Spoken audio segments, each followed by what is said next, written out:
Angstrom-Levy had been careful. 3 years of mapping dimensional coordinates, 2 years of building the anchor system, 6 months of controlled tests. The portal technology worked. He needed something powerful. The portal stabilizers hummed in the warehouse basement, their light washing concrete walls in shifting blue. Angstrom fed the coordinates into the system. The target dimension registered as stable. High energy readings, dense matter. He opened the gate. The portal tore wide.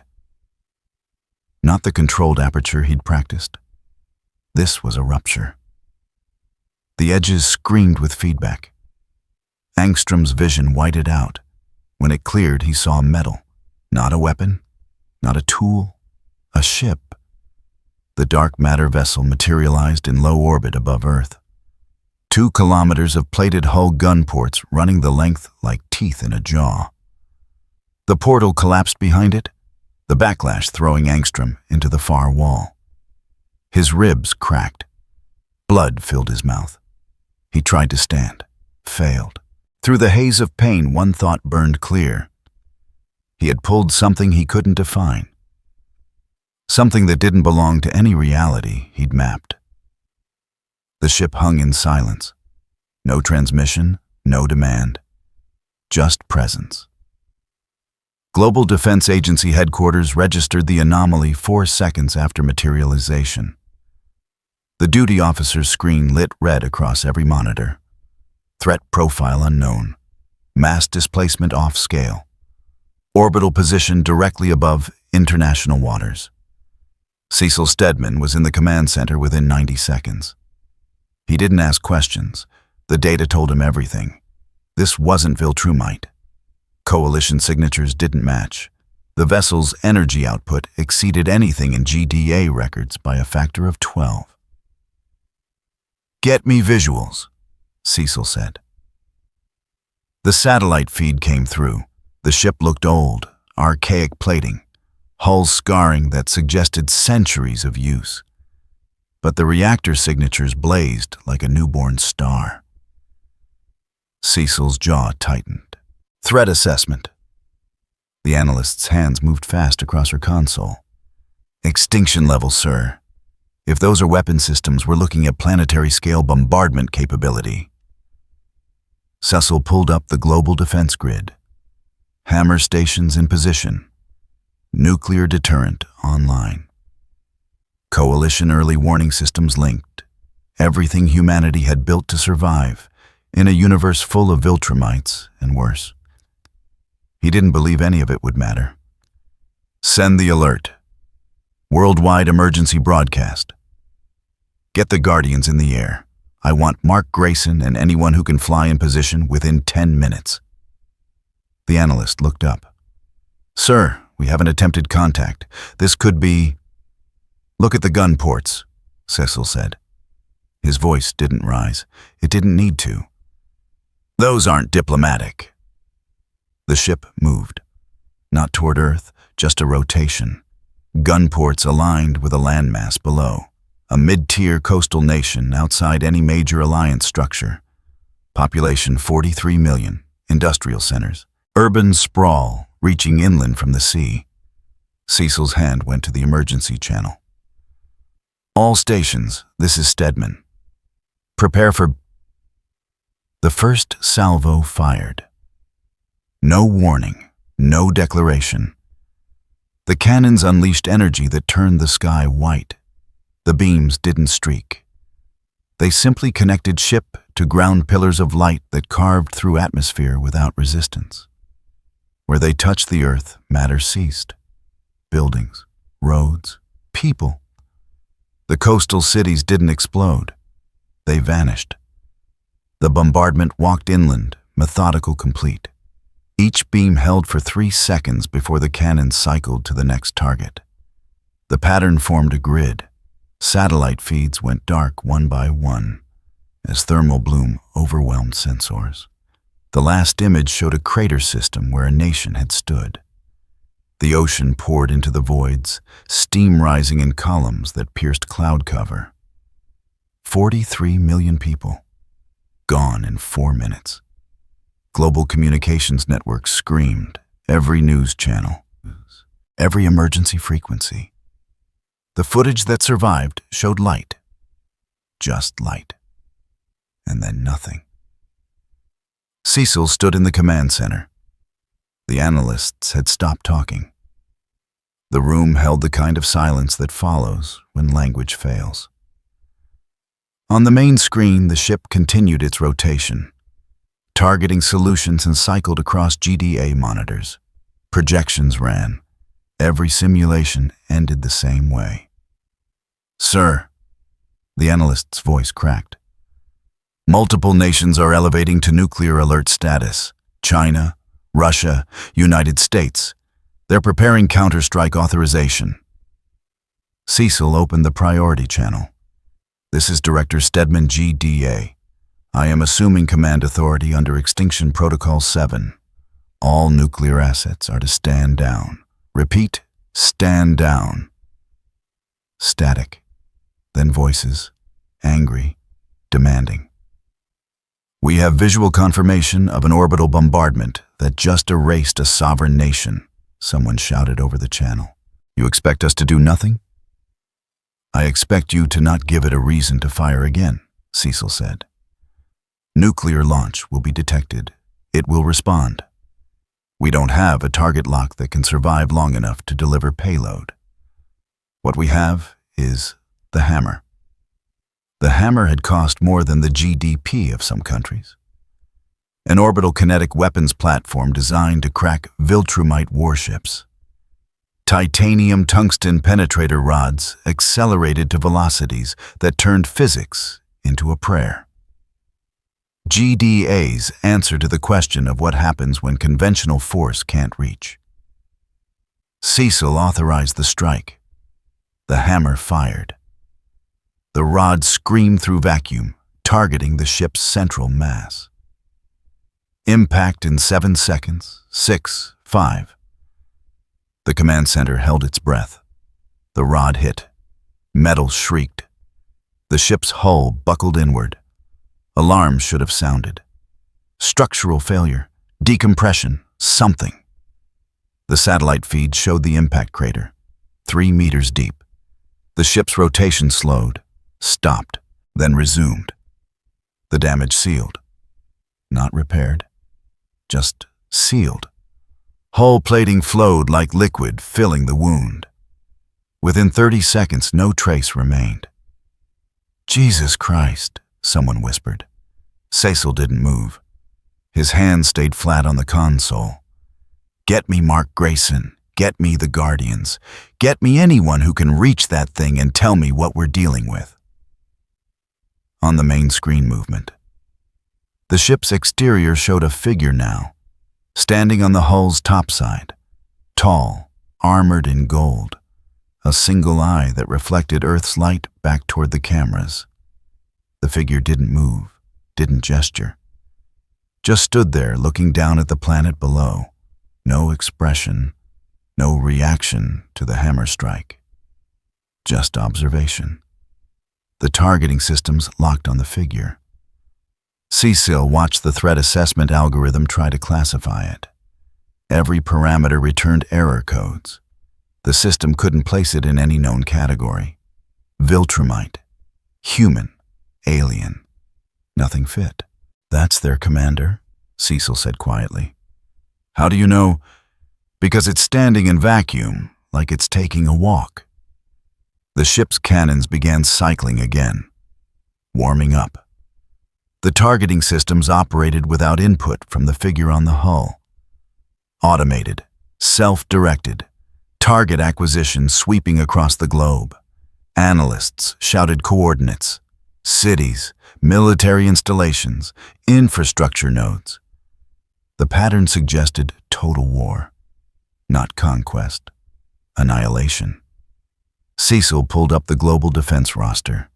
Mark Grayson was in the air. The Guardians launching from their base. Response time 8 minutes. The ship would fire in 3. He made the choice he'd been trained to make. The one that meant survival trumped justice. Broadcast on all frequencies. Tell every hero, every asset, every person who can fly to converge on that vessel. I don't care if they're Viltrumite coalition or independent.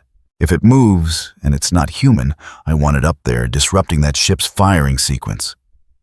Sir, that's suicide. That's buying time. Cecil's finger hovered over another command, the one he'd hoped never to use. And if they can't stop the next salvo, we evacuate the projected target zones and accept the loss. The words tasted like ash. Accept the loss. Cities, nations, people who trusted that someone somewhere had a plan to keep them safe. Cecil had built his career on contingencies, on being 3 steps ahead. This thing in orbit had rendered all of it meaningless. The ship's rotation completed, gun ports aligned with a new target. North America this time, eastern seaboard, population density off the charts. Mark Grayson broke atmosphere first. His blue and orange suit cut through the upper thermosphere. Behind him, the Guardians. War Woman, Black Samurai, the others. Coalition fast response ships appeared on sensors distant but closing. It wasn't enough. Cecil knew it wasn't enough. But it was what they had. Mark approached the ship. Cecil watched through the satellite uplink. The Viltrumite hybrid moved fast, confident, despite the scale of what he faced. He'd fought his father, survived Viltrumite elites. This should have been just another impossible day. The figure on the hull turned. Slow, deliberate. It looked at Mark, just looked. And in that moment, Cecil saw something that made his blood ice. The figure wasn't surprised, wasn't alarmed. It looked disappointed. Mark hesitated, just for a second. Then he accelerated, pulling back his fist for a strike that could crack mountains. The figure didn't move to block. Didn't dodge. It caught Mark's punch with one hand. The impact shockwave rippled across the hull. The figure's expression didn't change. It held Mark there, studying him like a specimen. Then it tossed him away. Not a throw, just a dismissal. Mark tumbled end over end, struggling to recover. The Guardians hit the ship from multiple vectors. War Woman's mace struck armor plating. Black Samurai's blade sparked against hull metal. The ship's automated defenses activated. Turrets tracked, fired. Energy bolts precise enough to thread between raindrops. A Guardian screamed. The transmission cut. Cecil's hands formed fists. On screen, the battle unfolded in silence. Heroes died in vacuum where no one could hear. The figure on the hull moved now, not fighting, just walking through the chaos. Occasionally it would turn strike once and someone would stop moving. Efficient, clinical, bored. The ship's main cannons completed their charge cycle. Cecil saw the reading spike. All units withdraw. I repeat, withdraw now. Too late. The beams fired. Not at the eastern seaboard. At a military installation in the Pacific.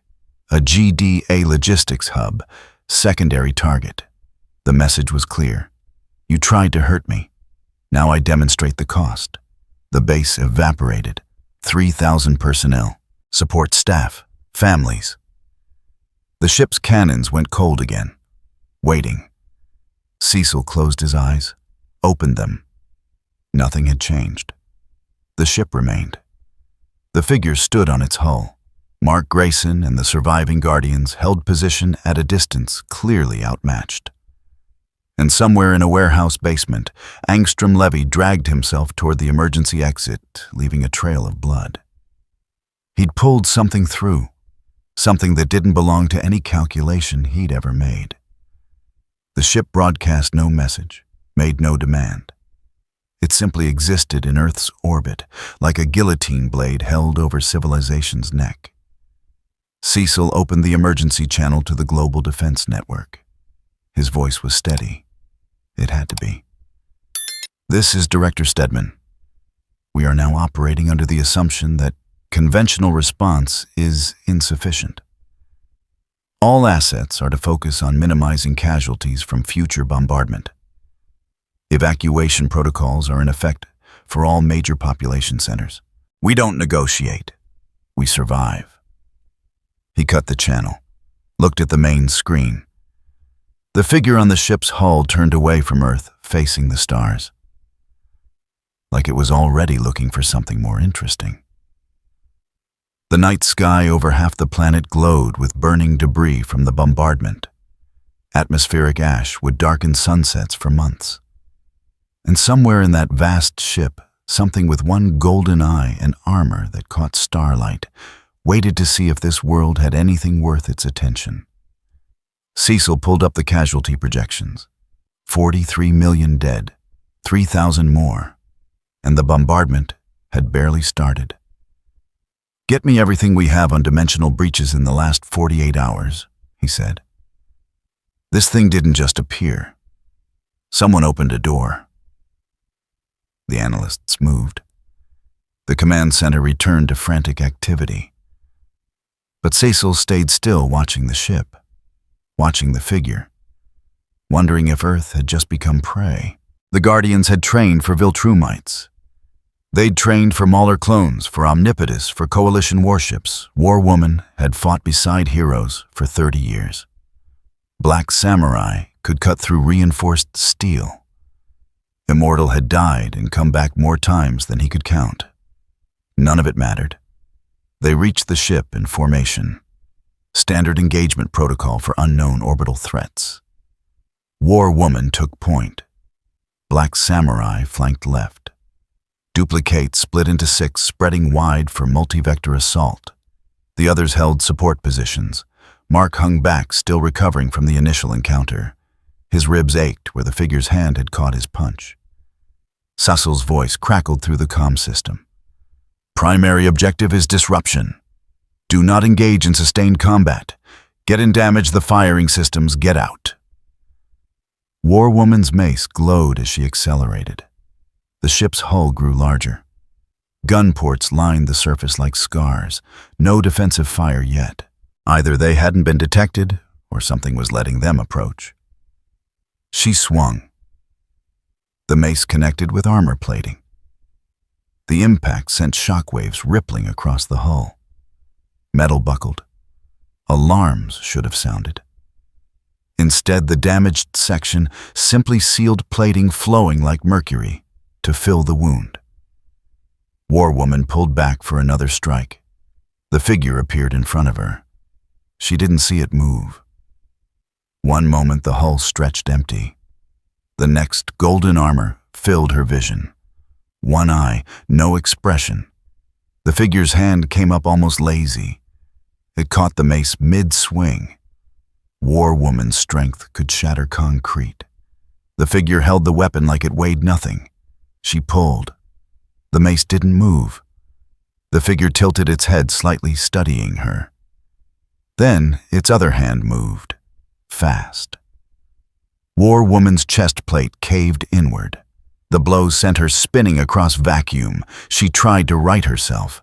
Her lungs wouldn't inflate. Something inside had broken, multiple somethings. The stars wheeled overhead. Her vision narrowed. Mark's voice screamed through the comm. "War Woman down. I repeat, War Woman is..." The transmission cut. Black Samurai saw it happen, saw War Woman crumple, saw the figure already turning toward the next target. He adjusted his trajectory blade, extended. The katana had been forged with techniques passed down through generations. It had cut through Coalition battle armor, through Viltrumite skin when the angle was perfect. The blade struck the figure's neck. It stopped, not deflected, not turned aside, just stopped, like the edge had found something harder than physics should allow. Black Samurai's eyes widened behind his mask. The figure's hand moved again, grabbed the blade, Pulled. Black Samurai held on. The figure pulled harder. The katana snapped. Black Samurai tumbled backward, still gripping the broken hilt. He tried to recover, tried to orient. The figure was already there. A single strike. Clean, precise. Black Samurai's body went limp. The figure released him. Let him drift. Duplicate's 6 copies swarmed from different angles. She'd practiced this maneuver hundreds of times. Overwhelmed through numbers, attacked simultaneously from vectors that made defense impossible. It worked against everything except opponents who could track multiple targets faster than thought. The figure moved through them like they weren't there. Each copy met the same fate. A strike that ended motion. No wasted movement. No excess force. Just efficiency. Within 3 seconds, all 6 bodies floated inert. The original Kate hung back, horror replacing tactical thinking. She tried to retreat. The ship's automated defenses activated. Turrets tracked. Energy bolts precise enough to thread needles. Kate's suit registered multiple impacts. She stopped moving. Mark accelerated. Rage replacing caution. His fist glowed with kinetic energy. He'd held back before, worried about collateral damage, about going too far. That worry evaporated. The figure had just killed people he knew, people who'd trained him, friends. He hit the figure with everything he had. The punch landed clean, square on the chest, the kind of impact that should crack planets. The figure slid backward 3 meters across the hull. Its feet left grooves in the metal. It looked down at the impact site, then up at Mark. Still no expression. Still that same flat observation. Like Mark had done something mildly interesting, but ultimately forgettable. The figure stepped forward. 1 step, 2. It closed the distance Mark had created. Mark threw another punch. The figure caught it, squeezed. Mark felt bones grind. He screamed, tried to pull free. The figure held him there, studying, evaluating. Then it spoke. 1 word. Voice like ice over stone. Weak. The figure threw Mark. Not hard, just hard enough. Mark tumbled end over end, impact trauma making his vision blur. He tried to stabilize. His arm hung at a wrong angle. Broken. His Viltrumite healing would fix it eventually. If he lived long enough. The remaining Guardians scattered. No formation. No tactics. Just survival instinct. The ship's defenses picked them off one by one. Energy bolts that didn't miss. Turrets that tracked with impossible precision. Within 30 seconds, the assault force had been reduced to debris and bodies. Mark managed to stop his spin, looked back at the ship. The figure stood where it had been, not pursuing, not finishing the job, just standing, watching, like it was waiting for something more interesting to happen. Seisel's voice cut through the comm static. All units withdraw. Immediate withdrawal. This is not a request. Mark wanted to argue, wanted to go back, finish what they'd started. But his arm wouldn't move right.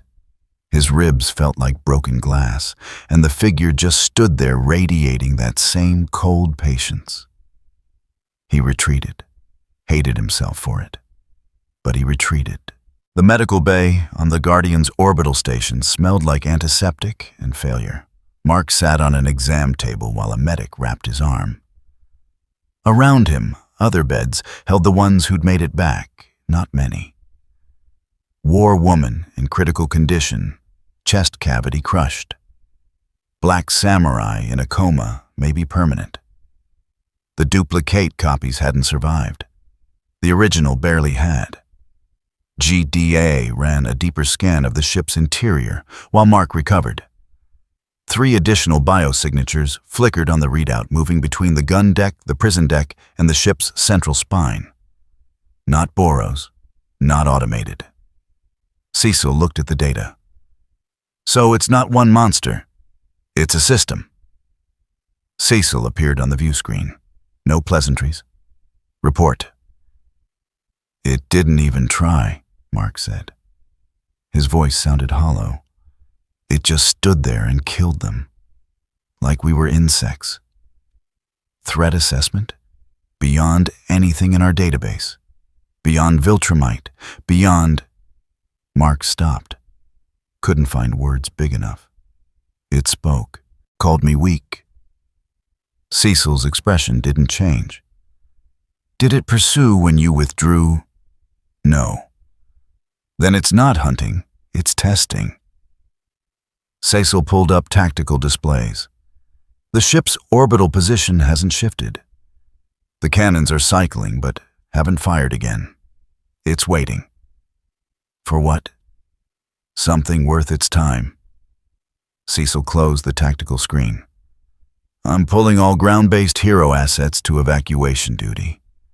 No one engages that ship without direct authorization. Understood? Mark wanted to object. Wanted to say they could regroup, try again, hit it harder. But he'd seen the bodies.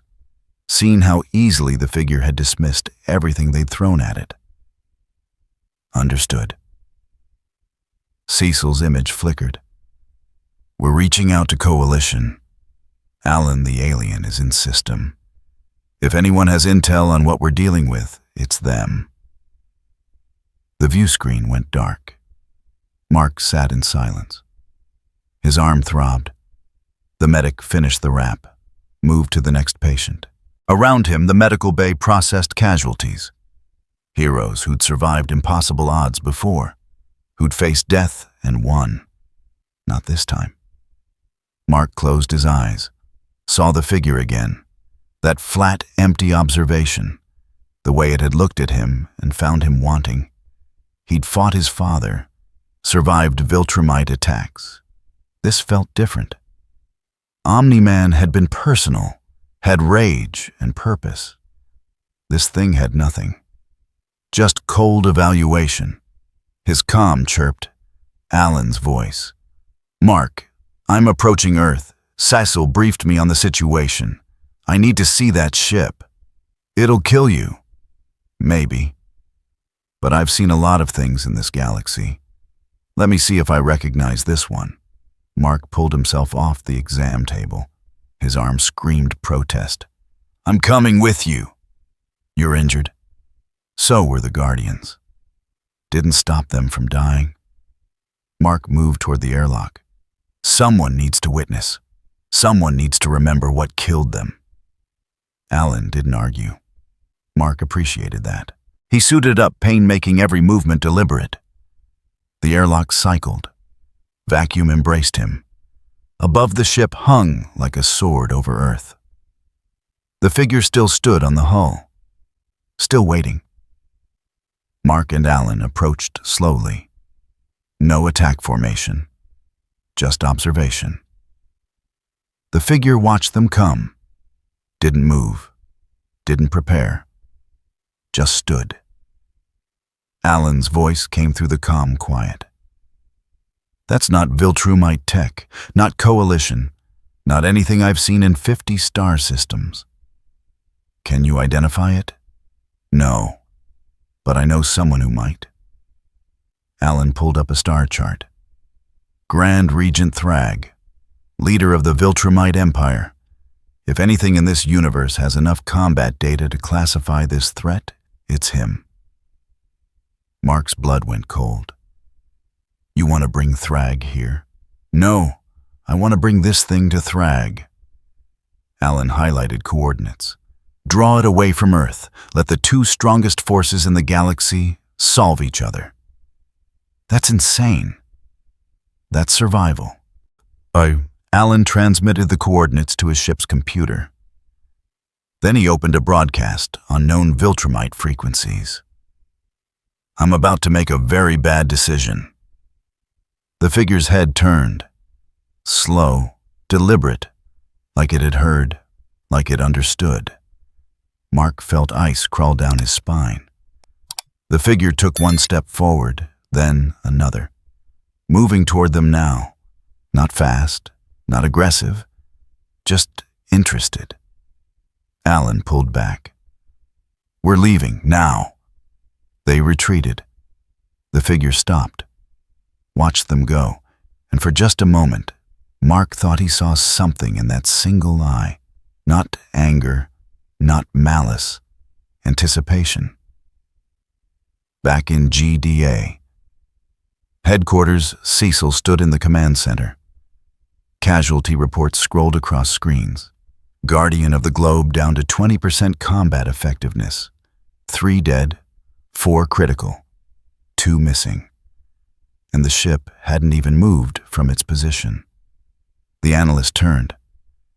"Sir, we're picking up Viltrumite communication frequencies. Someone just broadcast Thrag's coordinates to that ship." Cecil's jaw tightened. "Who?" "Alan, the alien." For a long moment, Cecil said nothing. Then quietly, "Smart." "Sir, if it goes after Thrag, it's not bombarding cities. If Thrag kills it, problem solved. If it kills Thrag, the Viltrumite Empire collapses and humanity survives another day." Cecil pulled up projections. "Either way, Earth gets time. And if they both survive..."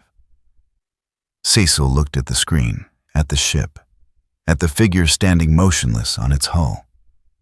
"Then we pray they're too busy fighting each other to remember we exist."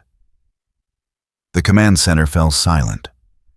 Outside, the sun set over a planet that had lost millions in hours, that had watched its heroes die like amateurs, that now pinned its survival on 2 monsters fighting somewhere far from home.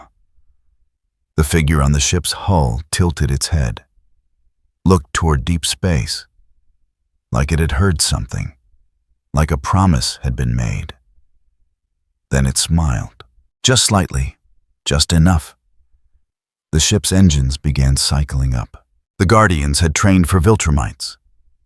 They'd trained for Mauler clones, for Omnipotus, for Coalition warships.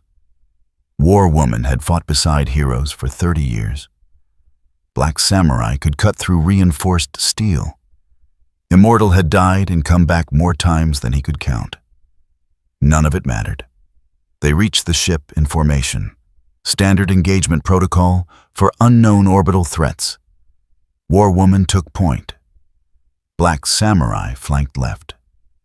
Duplicate split into 6, spreading wide for multi-vector assault. The others held support positions. Mark hung back, still recovering from the initial encounter. His ribs ached where the figure's hand had caught his punch. Cecil's voice crackled through the comm system. "Primary objective is disruption. Do not engage in sustained combat. Get in, damage the firing systems, get out." War Woman's mace glowed as she accelerated. The ship's hull grew larger. Gun ports lined the surface like scars. No defensive fire yet. Either they hadn't been detected, or something was letting them approach. She swung. The mace connected with armor plating. The impact sent shock waves rippling across the hull. Metal buckled. Alarms should have sounded. Instead, the damaged section simply sealed plating flowing like mercury to fill the wound. War Woman pulled back for another strike. The figure appeared in front of her. She didn't see it move. One moment the hull stretched empty. The next, golden armor filled her vision. One eye, no expression. The figure's hand came up almost lazy. It caught the mace mid-swing. War Woman's strength could shatter concrete. The figure held the weapon like it weighed nothing. She pulled. The mace didn't move. The figure tilted its head slightly, studying her. Then its other hand moved. Fast. War Woman's chest plate caved inward. The blow sent her spinning across vacuum. She tried to right herself. Her lungs wouldn't inflate. Something inside had broken, multiple somethings. The stars wheeled overhead. Her vision narrowed. Mark's voice screamed through the comm. War woman down, I repeat.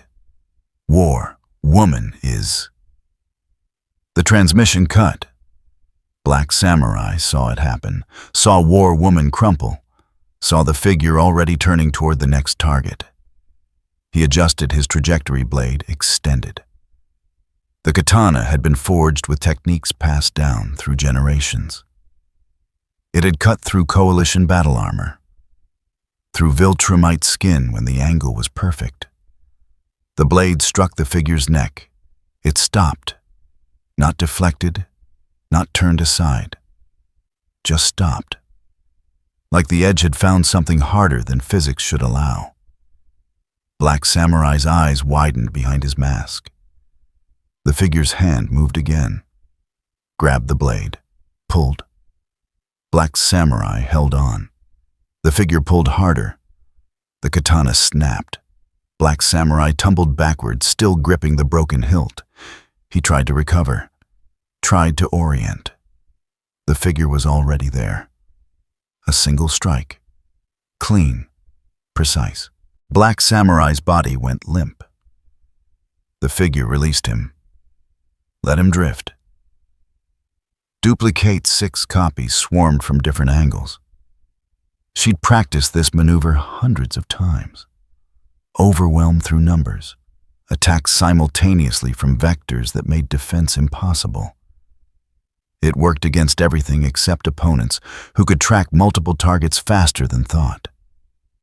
The figure moved through them like they weren't there. Each copy met the same fate.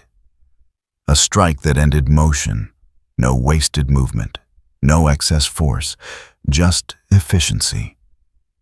Within 3 seconds, all 6 bodies floated inert. The original Kate hung back, horror replacing tactical thinking. She tried to retreat. The ship's automated defenses activated. Turrets tracked. Energy bolts precise enough to thread needles. Kate's suit registered multiple impacts. She stopped moving. Mark accelerated. Rage replacing caution. His fist glowed with kinetic energy.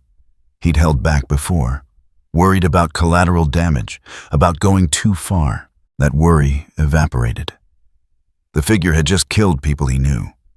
People who'd trained him. Friends. He hit the figure with everything he had. The punch landed clean, square on the chest, the kind of impact that should crack planets. The figure slid backward 3 meters across the hull. Its feet left grooves in the metal. It looked down at the impact site, then up at Mark. Still no expression. Still that same flat observation. Like Mark had done something mildly interesting, but ultimately forgettable. The figure stepped forward. 1 step, 2. It closed the distance Mark had created. Mark threw another punch. The figure caught it. Squeezed. Mark felt bones grind. He screamed, tried to pull free. The figure held him there, studying, evaluating. Then it spoke. 1 word. Voice like ice over stone. Weak. The figure threw Mark, not hard, just hard enough. Mark tumbled end over end, impact trauma making his vision blur. He tried to stabilize. His arm hung at a wrong angle. Broken. His Viltrumite healing would fix it eventually. If he lived long enough. The remaining Guardians scattered. No formation. No tactics. Just survival instinct. The ship's defenses picked them off one by one. Energy bolts that didn't miss. Turrets that tracked with impossible precision. Within 30 seconds, the assault force had been reduced to debris and bodies. Mark managed to stop his spin, looked back at the ship. The figure stood where it had been, not pursuing, not finishing the job, just standing, watching, like it was waiting for something more interesting to happen. Cecil's voice cut through the comm static. All units withdraw. Immediate withdrawal. This is not a request. Mark wanted to argue, wanted to go back, finish what they'd started. But his arm wouldn't move right. His ribs felt like broken glass. And the figure just stood there radiating that same cold patience. He retreated. Hated himself for it.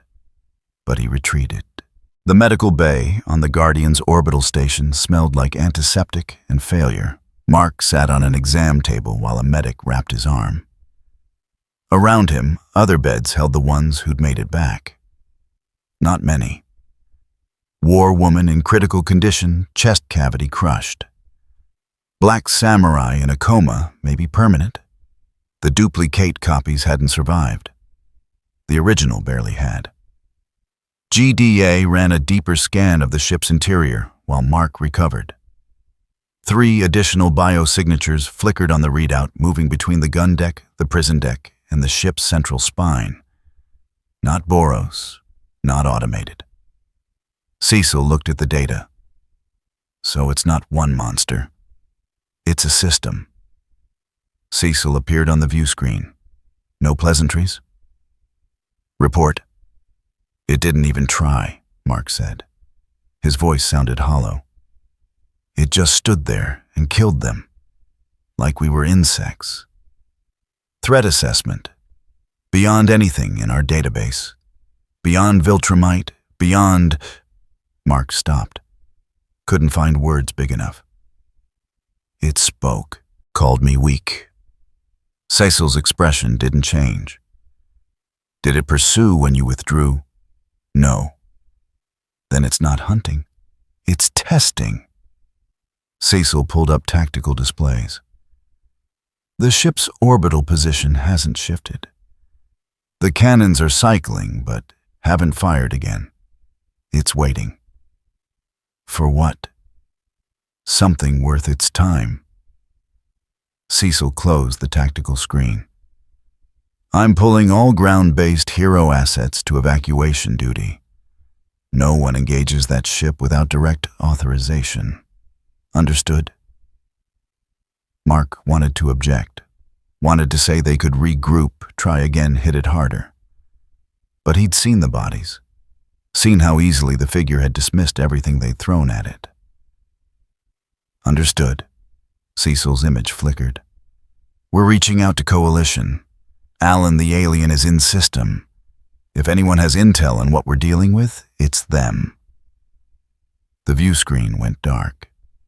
Mark sat in silence. His arm throbbed. The medic finished the wrap, moved to the next patient. Around him, the medical bay processed casualties. Heroes who'd survived impossible odds before. Who'd faced death and won. Not this time.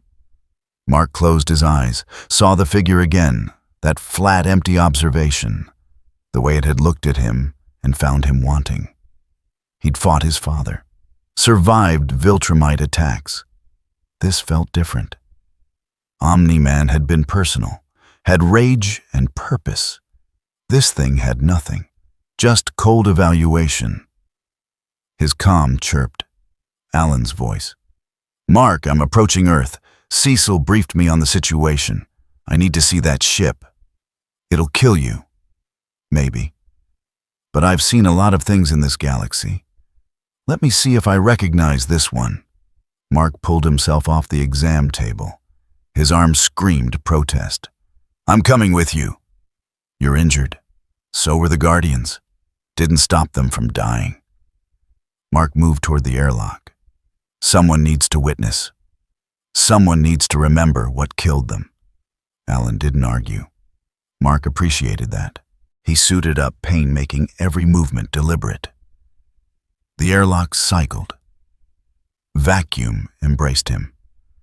Above the ship hung like a sword over Earth. The figure still stood on the hull. Still waiting. Mark and Alan approached slowly. No attack formation. Just observation. The figure watched them come, didn't move, didn't prepare, just stood. Alan's voice came through the calm quiet. That's not Viltrumite tech, not coalition, not anything I've seen in 50 star systems. Can you identify it? No. But I know someone who might. Alan pulled up a star chart. Grand Regent Thrag, leader of the Viltrumite Empire. If anything in this universe has enough combat data to classify this threat, it's him. Mark's blood went cold. You want to bring Thrag here? No, I want to bring this thing to Thrag. Alan highlighted coordinates. Draw it away from Earth. Let the two strongest forces in the galaxy solve each other. That's insane. That's survival. Alan transmitted the coordinates to his ship's computer. Then he opened a broadcast on known Viltrumite frequencies. I'm about to make a very bad decision. The figure's head turned. Slow, deliberate, like it had heard, like it understood. Mark felt ice crawl down his spine. The figure took one step forward, then another, moving toward them now. Not fast, not aggressive, just interested. Alan pulled back. We're leaving. Now. They retreated. The figure stopped, watched them go, and for just a moment, Mark thought he saw something in that single eye. Not anger, not malice, anticipation. Back in GD, a headquarters, Cecil stood in the command center. Casualty reports scrolled across screens. Guardian of the Globe down to 20% combat effectiveness. 3 dead, 4 critical, 2 missing. And the ship hadn't even moved from its position. The analyst turned. Sir, we're picking up Viltrumite communication frequencies. Someone just broadcast Thrag's coordinates to that ship. Cecil's jaw tightened. Who? Alan the alien. For a long moment, Cecil said nothing. Then quietly, smart. Sir, if it goes after Thrag, it's not bombarding cities. If Thrag kills it, problem solved. If it kills Thrag, the Viltrumite Empire collapses and humanity survives another day. Cecil pulled up projections. Either way, Earth gets time. And if they both survive... Cecil looked at the screen, at the ship, at the figure standing motionless on its hull. Then we pray they're too busy fighting each other to remember we exist. The command center fell silent. Outside, the sun set over a planet that had lost millions in hours, that had watched its heroes die like amateurs, that now pinned its survival on 2 monsters fighting somewhere far from home. The figure on the ship's hull tilted its head, looked toward deep space like it had heard something, like a promise had been made.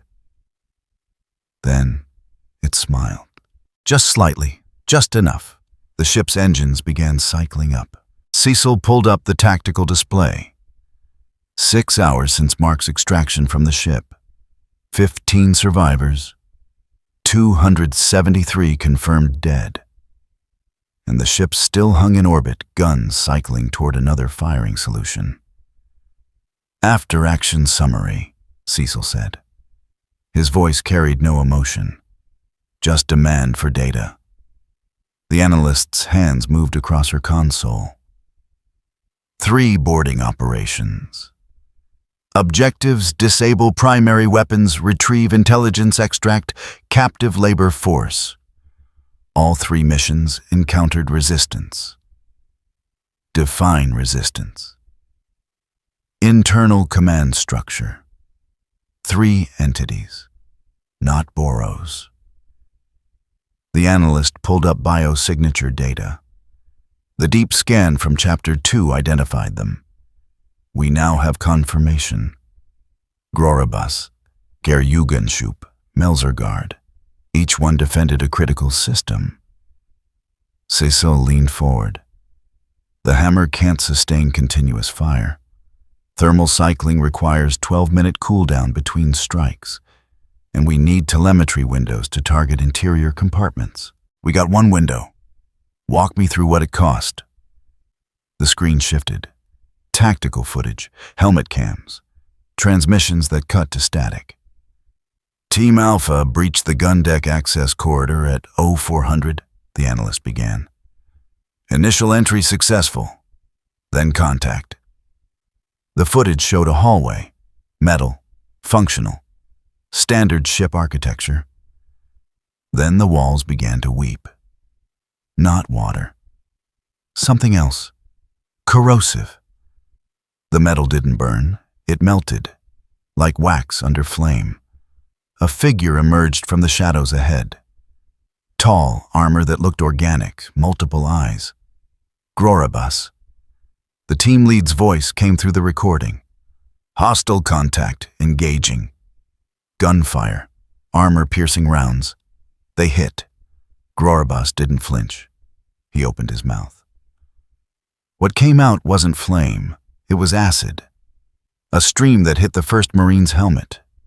The reinforced composite didn't shatter. It liquefied, ran down like candle wax. The Marine's scream lasted 3 seconds.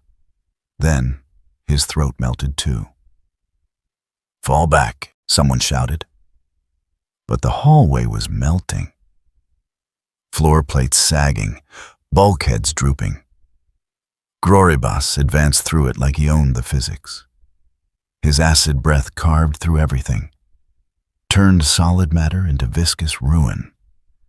Last transmission from Alpha came at 0417, the analyst said. Final words: beacon planted. Route confirmed. If you hear this, run. Cecil's expression didn't change. The beacon, functional, transmitted structural data before the team died. Groribus sealed the corridor behind them. Vacuum breach, bulkhead collapse, debris impact. He didn't survive the containment failure. Good. Cecil pulled up the next file. Team Bravo. The footage shifted. Different corridor, closer to the ship's fire control spine. The beacon from Alpha had given them a route, a way in that bypassed the melted sections. Team Bravo moved carefully, no contact for 90 seconds. Then gravity failed, not gradually, instantly. Equipment floated. Marines grabbed handholds. And then the debris started moving. Not floating, moving. With purpose. Jugenschub materialized ahead. Not walking, hovering. His form suggested biology, but moved like physics had given up. Around him, metal fragments rose. Bolts, armor plates, shrapnel from old damage. Everything loose became ammunition. Target acquired, a Marine said. Taking the shot. The fragments moved first, not thrown, accelerated. The Marine's body armor registered impact. Sensors recorded velocity, near relativistic, approaching light speed. The rounds didn't penetrate armor. They went through it like it wasn't there. Blood became mist in zero gravity. Red spheres that hung in the air for a heartbeat before freezing solid. Jugenschub didn't speak, didn't gesture dramatically. He just existed. And existence around him became weaponized. Marines tried to return fire. Their bullets curved mid-flight, redirected into bulkheads, into each other. One Marine managed to trigger an emergency beacon, transmitted their position. That saved one life. The survivor rode a piece of debris out through the breach, clutched a data card pulled from a destroyed terminal. Intelligence on the fire control systems, schematics for something called bio-lock nodes. Jugenschub's position was exposed for 4.3 seconds, the analyst said. Within that window we had telemetry. Director Stedman authorized secondary hammer strike. Cecil nodded. Pinpoint burn. We couldn't pierce the hull. But we could cook one interior compartment if the timing was perfect. Strike confirmed effective. Thermal readings suggest complete atmospheric ignition within the targeted space. Gerjugenschub eliminated. Cost, Team Bravo 11KYA1 survivor. But we have the data card, fire control protocols, and biolock node locations. Cecil pulled up the third file. Team Charlie. Mark Grayson's insertion. The prison deck footage was worse, not because of the violence, because of what preceded it. Mark had gone in following the data card's intel, found the workers, found the neural inhibitors locked into their skulls, and found the hard way that rescue wasn't simple. The first 3 workers died during extraction. Biolocks triggered, not explosive, neural, synaptic cascade, brain death in seconds. Mark tried to catch them, stop the process.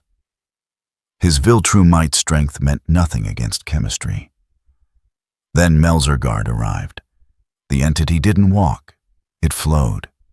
Body segments that moved independently, limbs that formed and reformed. It grabbed a worker, used him as a weapon, threw him into a bulkhead hard enough to shatter bones. Mark attacked. His fist went through Melzergaard's head. The head regenerated, instantly, flesh knitting back together faster than damage could spread. This thing won't stay down. Mark's voice carried frustration, fear. Melzergaard split. 1 body became 2, 2 became 4. Each segment attacked from a different vector. Mark defended, but couldn't advance. Every piece he destroyed reformed. Then someone noticed. A flash of light inside the regenerating tissue. Something hard, crystalline.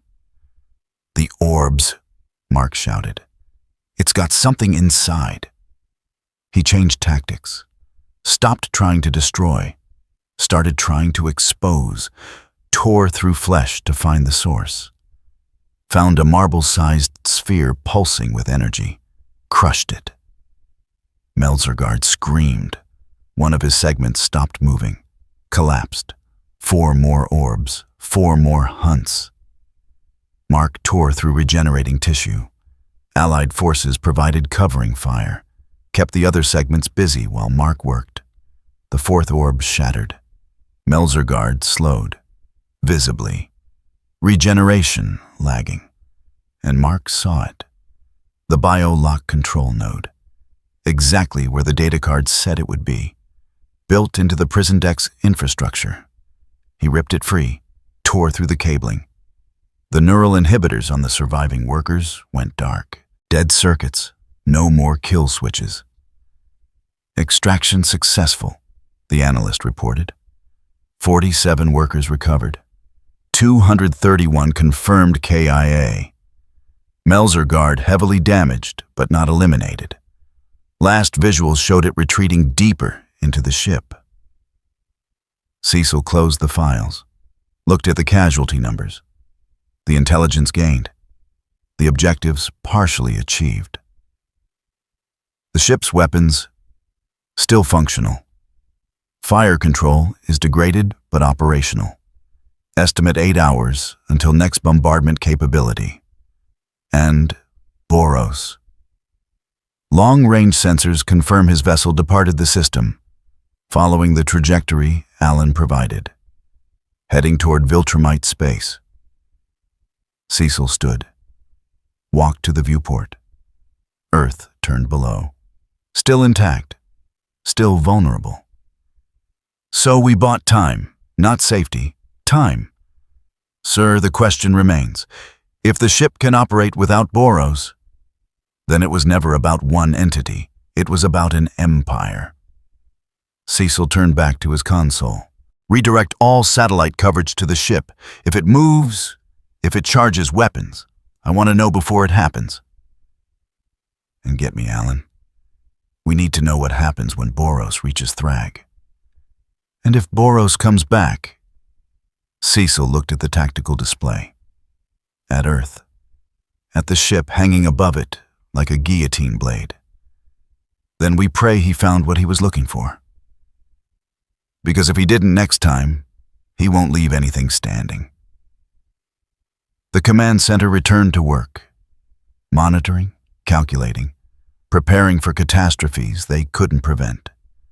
3 generals dead or scattered, hundreds of lives lost, intelligence gained, a brief window of survival purchased with blood. That was the price. That was always the price. And somewhere above the dark matter ship continued its silent orbit. Weapons charging, systems operational, waiting, not for Boros, just waiting. The Coalition war room occupied the heart of a mobile command station 3 light-years from Earth.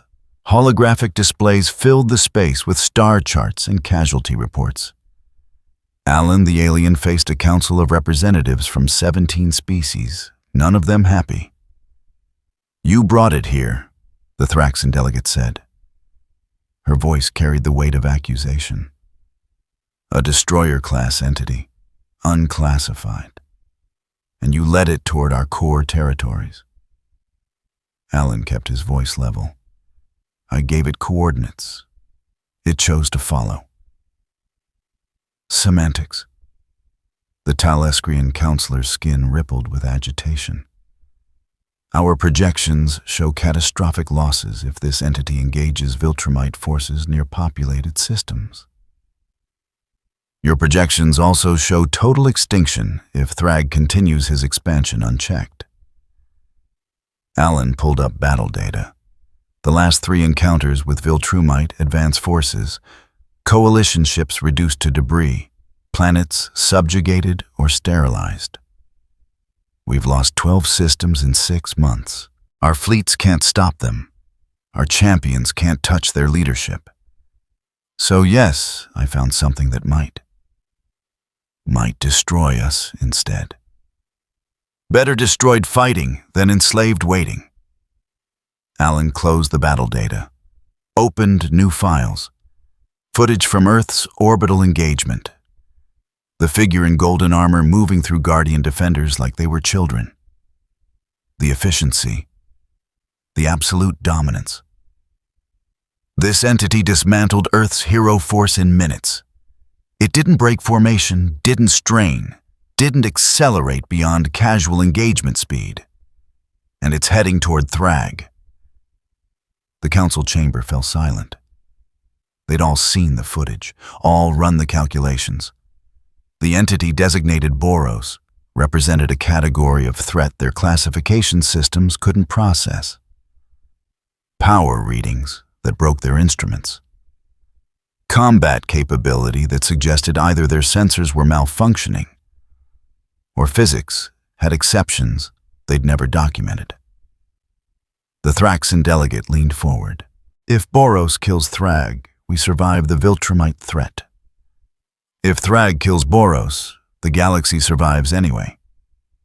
You're using controlled annihilation as strategy." "I'm using reality." Alan's eye narrowed. "We don't have champions strong enough. We don't have weapons sophisticated enough.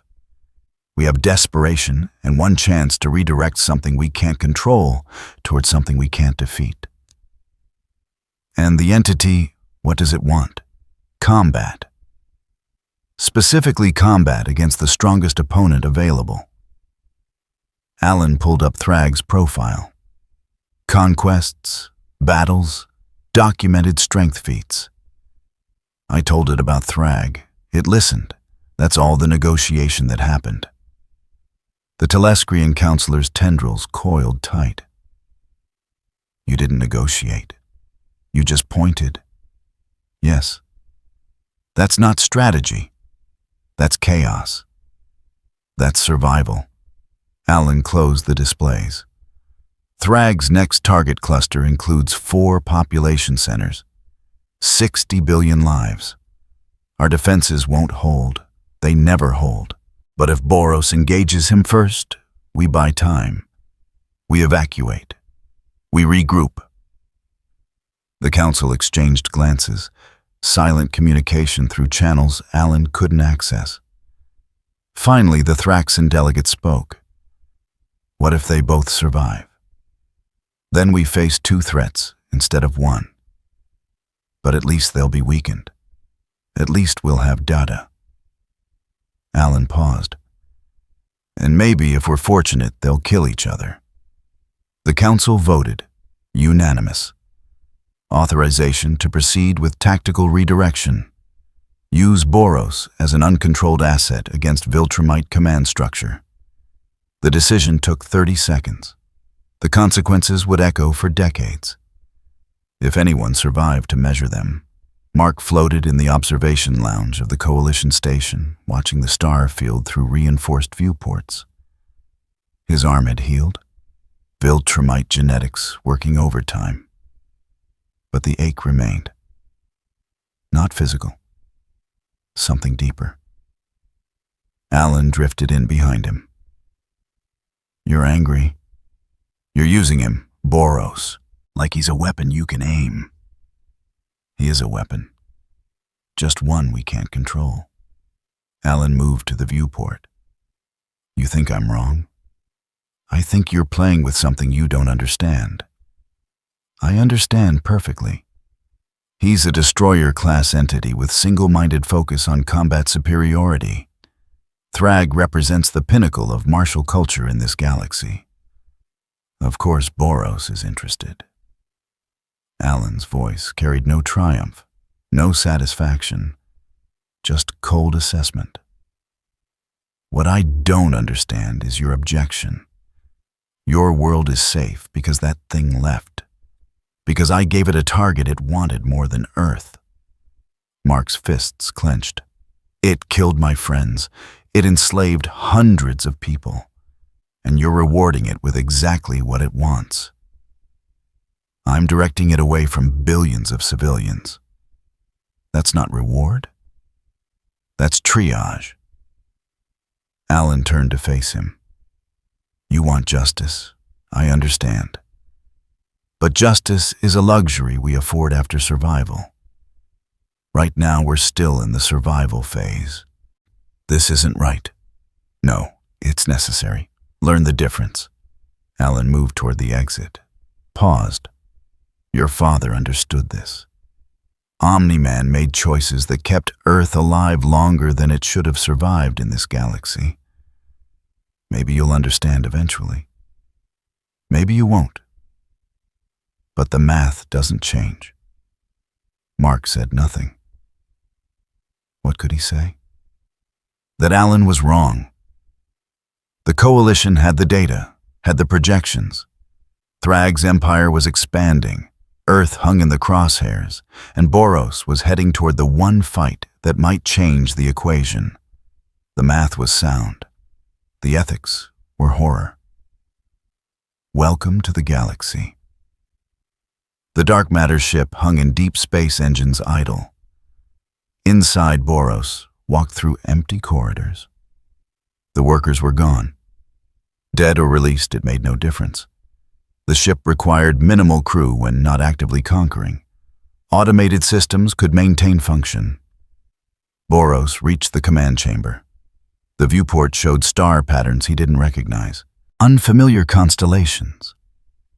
This dimension had different physics at its edges, subtle variations in gravitational constants, energy propagation slightly faster. Interesting. A communication request. Coalition frequency. Boros allowed it. Alan's image appeared. You received the coordinates. Boros said nothing, just watched. The individual at those coordinates is designated Grand Regent Thrag, leader of the Viltrumite Empire. His combat record includes planetary subjugation, fleet destruction, and documented victories against opponents of significant capability. Alan pulled up data, battle footage. Thrag tearing through Coalition warships, crushing champions, moving with speed that left after images. He's the strongest combatant in this region of space. Boros tilted his head slightly. You offer me prey. I offer information. What you do with it is your decision. And if I choose to return to the blue world? Alan's expression didn't change. Then you return, and we evacuate what we can and accept losses. But I don't think you will. Why? Because you're not interested in easy targets. You left Earth because nothing there challenged you. The coordinates I gave you lead to someone who might. Alan leaned closer to the transmission pickup. You're hunting the fight that makes you feel something again. Thrag is that fight. Boros was quiet for a long moment. Then, this Thrag, he will come to me. If provoked correctly, yes. His ego is absolute. His authority is based on being the strongest. If you challenge that, he'll respond. You understand him. I've lost too many people to him not to. Alan's voice carried weight. So yes, I understand. He's a tyrant who believes strength is the only truth. He can't tolerate the existence of anything that threatens his position. Boros's eye narrowed. Then we are similar. No, you're stronger. Alan cut the transmission. Boros returned to the viewport, watched the stars. The coordinates Alan had provided pointed to a system marked by Viltrumite activity. Supply lines, forward operating bases. If Boros went there, made his presence known, Thrag would hear, would come. The decision was simple. The blue world had been disappointing. The warriors there fell too quickly. The one called Mark showed potential, but lacked refinement. No challenge worthy of remembering. But this Thrag, this leader of conquerors, perhaps? Boros reached for his armor. The golden plating had dampened his energy since the first world. A seal, a restraint. He touched the edge, felt the locks that held it in place. Not yet. He would arrive sealed. Let this Thrag see what was coming. Let him prepare. And then Boros would know if this dimension held anything worth the crossing. The ship's engines burned. Space folded. The dark matter vessel jumped toward coordinates that would bring empires into collision. In Coalition Command sensors tracked the jump signature. Alan watched the trajectory plot. Right on target. He felt no satisfaction, just the grim acknowledgement of choices made under pressure. Mark appeared beside him. It's really happening. Yes.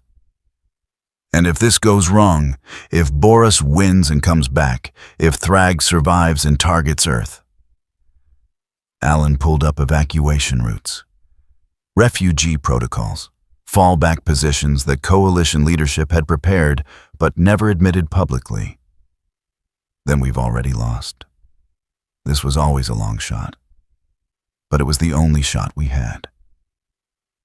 Mark looked at the star charts, at the trajectory line pointing toward Thrag's territory, at the impossible decision that had led to this moment. Cecil was right. About, we don't save everyone. We decide who survives longest. Alan said nothing. Sometimes silence was the only honest response. The coalition station continued its work, coordinating evacuations, repositioning fleets, preparing for every scenario except the one where everyone survived. Because that scenario didn't exist in their simulations. It never had. Thrag received the report in his command chamber.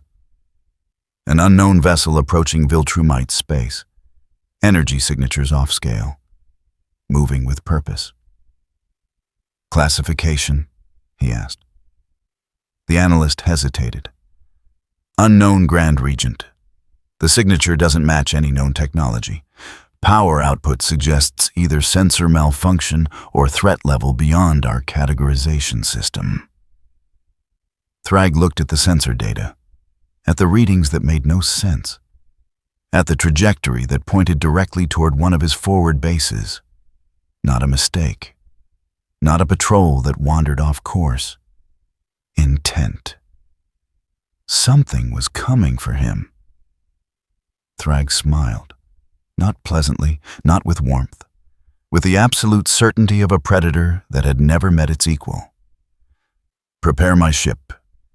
If this anomaly wants Viltrumite attention, it will receive it. Sir, we should assess. I will assess it myself. Thrag pulled up his combat armor, black and red, the colors of Viltrumite dominance. Send word to the forward bases. Evacuate non-essential personnel. If this entity proves problematic, I want nothing in the way when I put it down. The analyst bowed. Left quickly. Thrag returned to the sensor data. Whoever this was, whatever this was, it had made a fundamental error. You didn't approach Viltrumite space with threat displays unless you wanted war. And war was what Thrag delivered best. He would meet this anomaly, evaluate its capability, and then he would add its remains to the long list of challengers who had learned the cost of defying Viltrumite supremacy. The galaxy watched. Coalition stations monitored. GDA satellites tracked from light years away.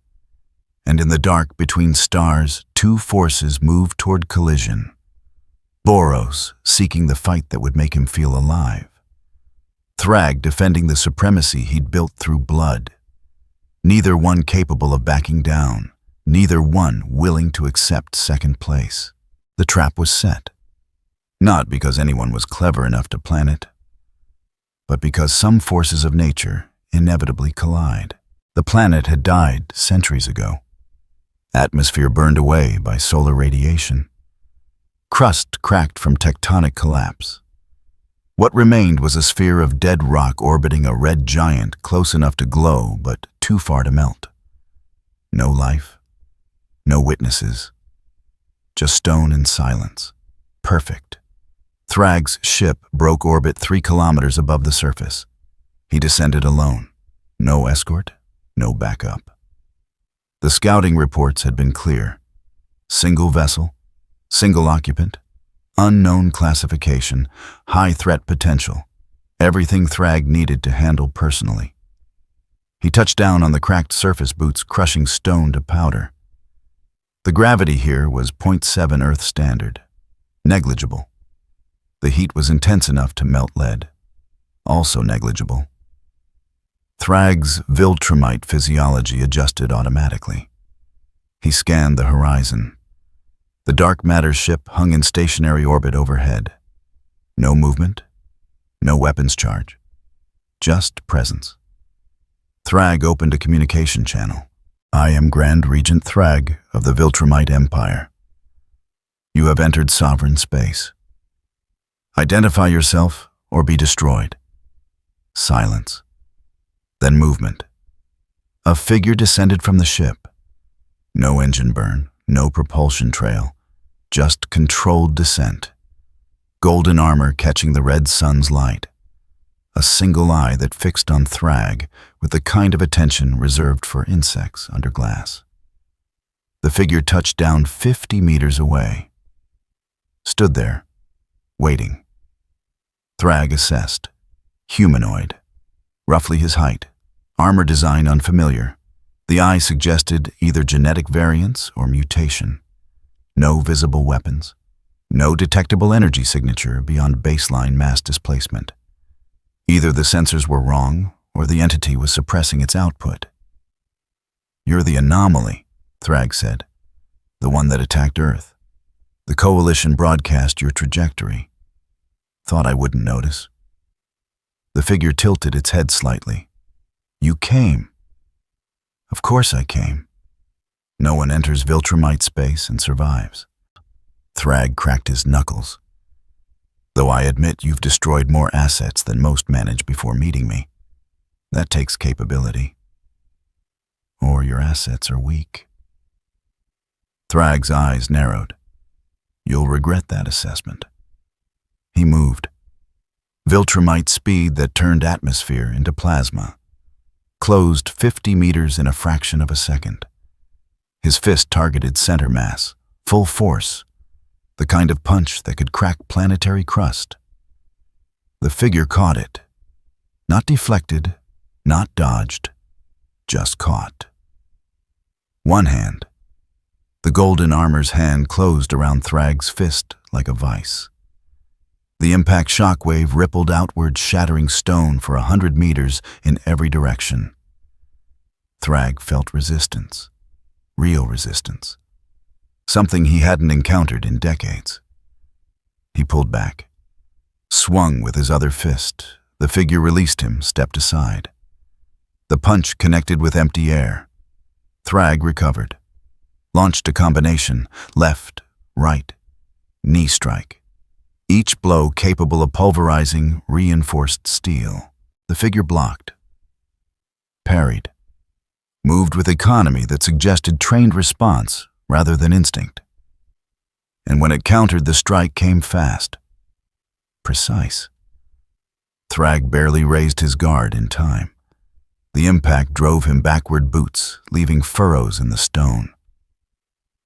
Thrag steadied himself. Assessed. The entity's armor showed no damage. His own knuckles ached. Not injured. Just impact stress.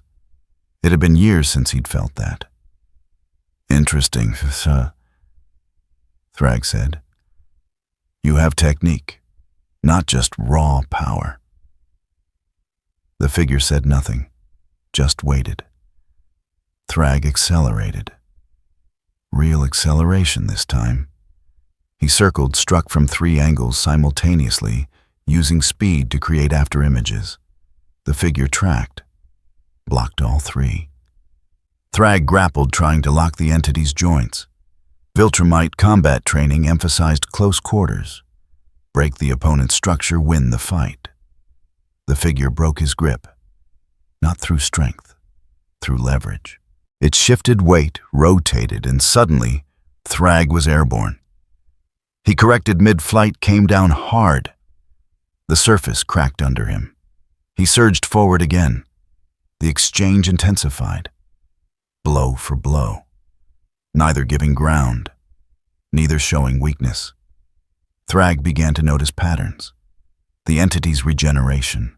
Small wounds closing faster than they should. Not Viltrumite healing, something else. He tested it. Landed a solid strike to the figure's side, armor dented.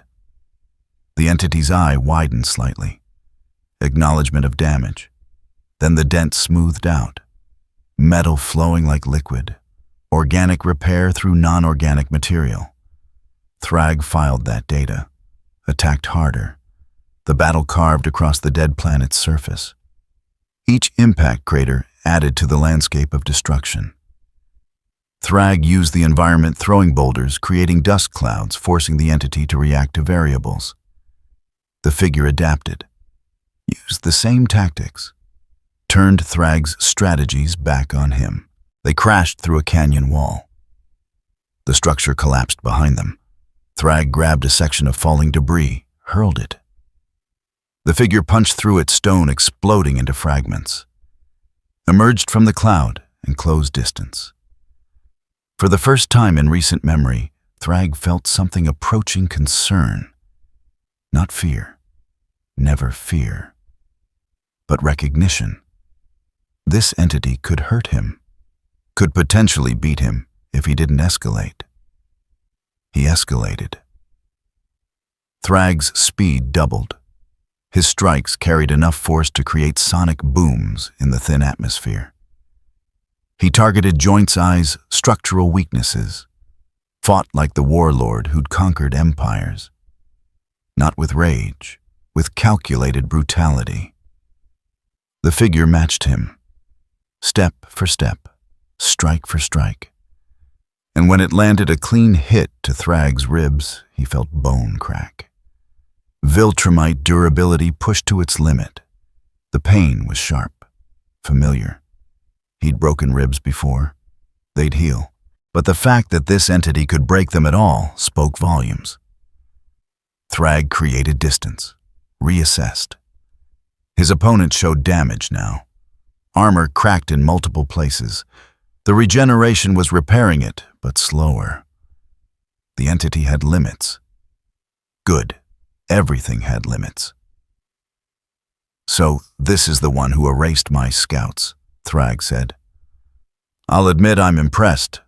Most threats the Coalition throws at me fold in seconds. You've lasted minutes." The figure spoke for the second time, voice like grinding stone. "You are adequate." Adequate. The word hung in the thin atmosphere like an insult. Thrag felt something he hadn't experienced in years. Genuine anger. Not the cold fury of a commander dealing with rebellion. Hot, immediate rage that something would dare judge him as merely adequate. He attacked with everything short of lethal intent. Viltrumite combat at its peak. Speed that turned vision into blur. Strength that reshaped geology. Precision born from thousands of kills. The figure met him. No longer defending. Attacking. The golden armor blazed brighter. Energy that hadn't been visible before. The entity's speed increased. Not to Thrag's level, but closer, enough to force him to actually concentrate. They collided midair. The impact sent shockwaves that cracked the planet's crust in a radius of kilometers. Both figures separated, circled. The red sun cast their shadows long across broken stone. Thrag's breathing was controlled but heavier. The entity showed no signs of fatigue. Its armor continued to repair. The eye remained fixed. Evaluating, always evaluating. "You regenerate," Thrag said. "That's your edge. You can't be worn down through attrition."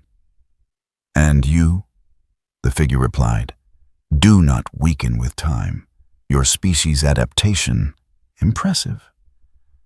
They understood each other now. Two predators recognizing peer capability. Neither would fall easily. Neither would accept defeat. This could continue for hours, days, until the planet itself gave out beneath them. Thrag made a decision. Not retreat. Strategic reassessment. He'd come here to eliminate a threat. He'd found an equal. That changed the equation. Equaled required different tactics. Preparation, resources. He opened a secure channel. "Prepare the fleet. I want full battle complement at these coordinates within the hour." The figure's eye narrowed. "Running? Planning." Thrag lifted into the air. "You're not a threat I can eliminate alone. That's not weakness. That's acknowledgement of reality. I'll return with sufficient force to overwhelm your regeneration, bury you under mass and firepower until even your adaptation can't keep pace." "You could try that." "I will do that." Thrag gained altitude. "Enjoy your brief survival. When I return, I'll be bringing an empire." He accelerated. Broke atmosphere. The figure didn't pursue, just watched. That bothered Thrag more than he'd admit. The entity could have pressed the attack, could have tried to prevent his departure. It chose not to. That suggested either supreme confidence or complete indifference to Viltrumite military capability. Neither option was comforting. Thrag reached his ship, entered the command deck. His officers snapped to attention, saw his condition, and wisely said nothing. Cracked ribs, bruised tissue, minor wounds that would heal within hours, but wounds nonetheless. "Status on fleet deployment," he ordered. 6 battle groups en route Grand Regent, ETA 53 minutes. "Accelerate that. I want overwhelming force available before the target decides to leave." "Sir, Intel suggests the target is a single entity." "Intel is wrong." Thrag pulled up the tactical display. "That single entity just matched me for 10 minutes. No backup, no support systems, just combat capability that rivals Viltrumite peak performance. When you face something like that, you bring armies." The officer paled. Everyone on the command deck understood what it meant when Thrag said something required overwhelming force. It meant the regular rules didn't apply. It meant survival was no longer guaranteed. Transmit to all battle groups, Thrag continued. Weapons-free authorization, area denial protocols. If the target moves, I want saturation fire sufficient to glass a continent. Understood. Yes, Grand Regent. Thrag closed the channel, looked at the planet below, at the figure still visible on the surface, standing exactly where he'd left it. Not moving, not preparing, just waiting. Waiting for him to come back. On the Coalition observation platform, Alan watched the sensor data with growing dread. The energy signatures from the combat zone had registered across 3 star systems. Localized quakes, atmospheric displacement, 2 entities reshaping a dead world through pure violence. Mark floated beside him. They're both still alive. Yes. Boros didn't win. No. Alan pulled up the casualty projections. But neither did Thrag. Which means this isn't over. It's escalating. Thrag's calling in his fleet. Standard Viltrumite doctrine. If an opponent survives initial engagement, overwhelm with numbers. Alan highlighted the approaching battle groups. 6 fleets, approximately 300 ships, thousands of warriors, all converging on a single target. Mark's hands clenched. And Boros, still on the planet, not retreating, not preparing visible defenses. Alan's eye narrowed. He's waiting for them. That's suicide. That's confidence. Alan closed the tactical display. We're not watching a battle anymore, Mark. We're watching something decide whether an entire empire is worth its time. On the dead planet's surface, Boros examined his armor. Cracks had repaired. Energy reserves had depleted slightly, but remained substantial. The Viltrumite had been capable, more capable than anything on Earth, more capable than most things Boros had encountered in years of conquest. But still sealed, still restrained, still not enough to require true effort.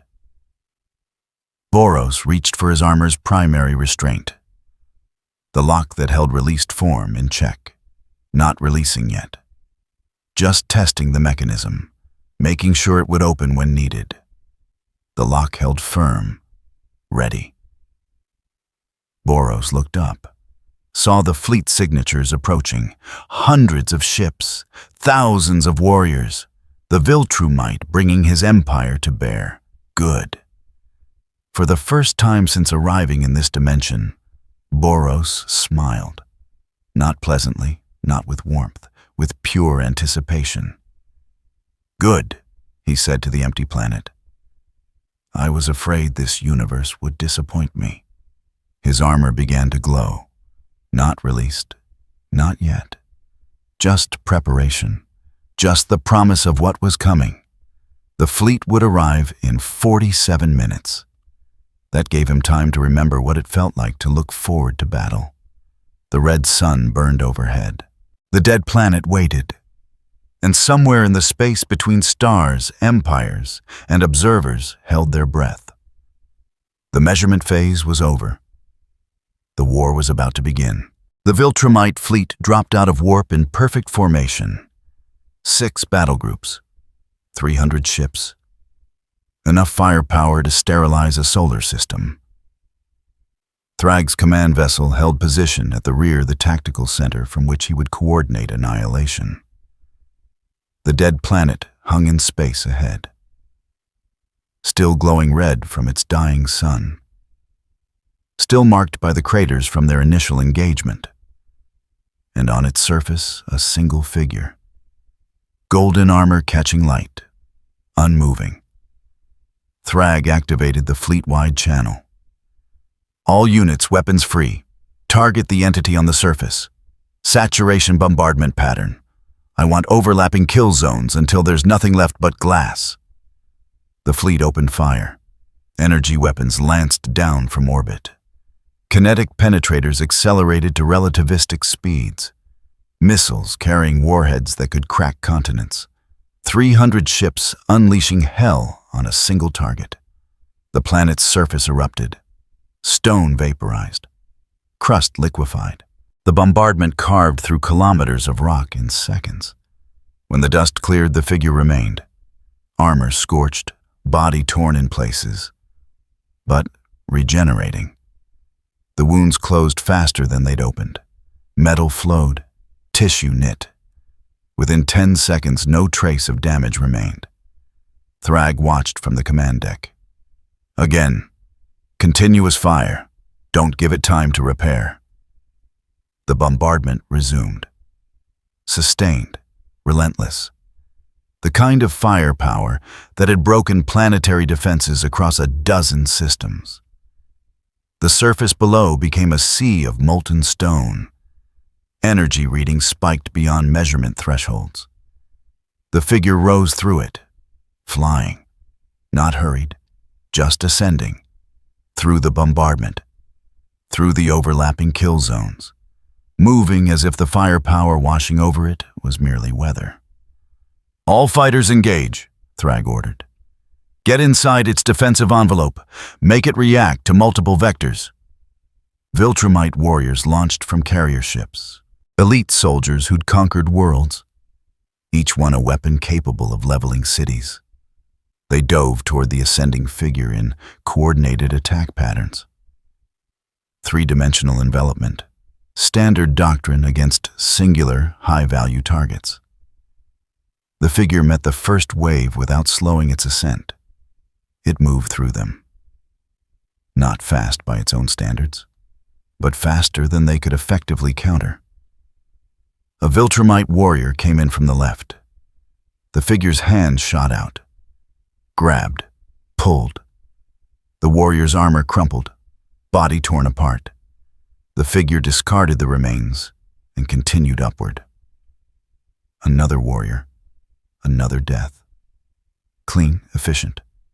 No wasted motion. The Viltrumites adapted, started attacking simultaneously from multiple angles. Force multiplication through coordination. It worked. Briefly. The figure took damage. Cuts opened across its arms. Armor fractured under repeated impacts. Then it adapted back. Speed increased. Not dramatically, just enough. The figure began anticipating attack vectors. Positioned itself where warriors would be not where they were. Started using their own momentum against them. A Viltrumite charging from above suddenly found itself redirected into a ship's hull. The impact killed both the warrior and destroyed the ship's bridge. Collateral. Unintentional. Devastating. Thrag's fingers tightened on the command console. Focus fire on a single grid coordinate. Force it into defensive position.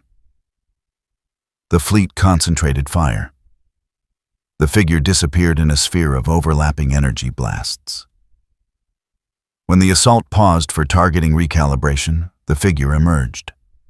More damage this time, armor showing gaps, exposed tissue beneath. For a moment it seemed vulnerable. Then the regeneration accelerated, faster than before.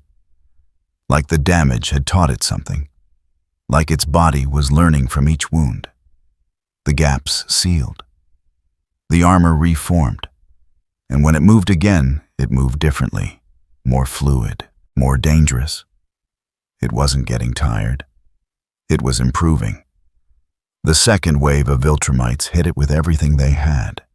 Grappling, tearing, trying to overwhelm through sheer physical force.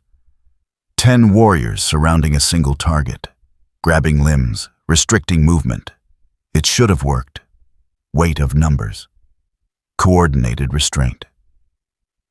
The figure's eye blazed brighter. Energy pulsed outward. Not an explosion, just expansion. The warriors holding it were thrown back. One lost an arm, another's ribcage caved inward. They scattered, tried to regroup. The figure pursued. Not all of them. Just one. The wounded one with the crushed rib cage. It closed distance in a heartbeat, grabbed the warrior's head, and pulled. The death was instant, brutal, final. The figure dropped the body and turned toward the next target. The Viltrumites retreated, not routed. Tactical withdrawal, but retreat nonetheless, something they hadn't done in decades. On the command deck, officers looked to Thrag for orders. He watched the tactical display. 14 Viltrumite casualties, 23 ships damaged. Minimal effect on target. The numbers didn't lie. Standard assault doctrine wasn't working. Numbers reveal truth, Thrag said quietly. And the truth is, we underestimated it. Grand Regent. Deploy the heavy assault units, elite guard. Full authorization for lethal combat. Thrag pulled up personnel rosters. And prepare my personal interceptor. I'm entering the field. The operations officer paled. Sir, with respect, your presence on the front line is necessary.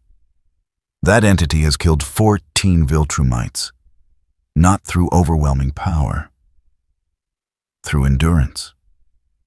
It outlasts them. Thrag moved toward the armory bay. So we change tactics. We don't try to outlast it. We try to break its capacity for regeneration through concentrated trauma. And if that fails, Thrag paused at the doorway. Then we discover what happens when something truly dangerous is allowed to reach its potential. The Coalition observation platform tracked the engagement from 3 light-years away, sensors capturing everything. Alan and Mark watched the display in silence. Numbers updated in real time. Viltrumite casualties climbing. Ship losses mounting. Target integrity holding at 97%. It's killing them, Mark said, voice hollow. Not slowly, not carefully, just killing them. And they keep coming. Alan highlighted the battle group movements. Thrag's committing reserves, escalating engagement. He thinks he can find a breakthrough if he just applies enough force. Can he? Alan didn't answer immediately. Watched the figure on screen tear through another squad of warriors. Watched it regenerate from wounds that should have been crippling. I don't know. Viltrumites have conquered half the galaxy through exactly this strategy. Overwhelming force. Absolute commitment. It's worked for centuries. But I've never seen anything regenerate like that. And I've never seen Viltrumites retreat. Alan zoomed in on the battlefield. This isn't about strength anymore. It's about sustainability. Boros can take more damage than they can inflict. He can fight longer than they can maintain assault. Even if individual Viltrumites match him in raw power, he only needs to outlast them. Mark's hands clenched. And when he's done with them, then nothing stops him from going anywhere he wants. Alan pulled up star charts. Earth's position highlighted, including places we care about. We could help Thrag. Alan looked at him sharply. Help Viltrumites. Help stop something worse than Viltrumites. Mark gestured at the screen. You said it yourself. If Boros wins, no one controls him. At least Thrag has an empire to maintain. Structure, rules. Thrag has killed billions maintaining that structure. And Boros used humans as fuel. Mark's voice carried weight. I'm not saying Thrag is good. I'm saying maybe there's such a thing as a lesser evil. Alan turned back to the display. Said nothing. Because what could he say? They were watching 2 apex predators fight, and somewhere in the calculus of survival, you had to pick which monster you could live with, even if both options were horror. The battlefield had moved, no longer confined to the dead planet. The fighting had spread across the system, ships burning, debris fields forming, every structure, every moon, every piece of rock becoming either weapon or casualty. Boros moved through it all like a force of nature. Warriors came at him in waves. He met them, killed them, moved on. His armor showed persistent damage now. The regeneration was keeping pace, but no longer pulling ahead. He'd taken thousands of hits, bled in vacuum, felt bones crack and reform. And he was bored. Not tired, not weakened, just unsatisfied. These Viltrumites were strong, competent, well-trained. But they fought like soldiers, with tactics, with doctrine, with the kind of coordination that came from military structure. It made them predictable. Boros caught another warrior mid-charge. This one was faster than the others. Elite guard, judging by the armor markings. The warrior tried to break the grip, failed. Boros studied him for a moment, saw the rage, the determination, the absolute certainty that Viltrumite supremacy would prevail. Interesting psychology, useful in conquest, useless here. Boros broke the warrior's neck, released the body, turned toward the next attack vector, a ship, larger than the others, moving with purpose, and on its hull a figure, black and red armor, mustache, the one from before, Thrag. The commander. Good. Maybe this would be more interesting. Thrag accelerated toward Boros, no warriors flanking him, no support ships providing cover, just direct approach. When he spoke, his voice carried across the communication frequencies. You've killed enough of my people. Now you face me. Boros tilted his head. You brought an army. I killed an army. This surprises you. It proves you have limits, damage accumulation, regeneration lag. You're strong but not infinite. Thrag closed distance. I just need to push you past your breaking point.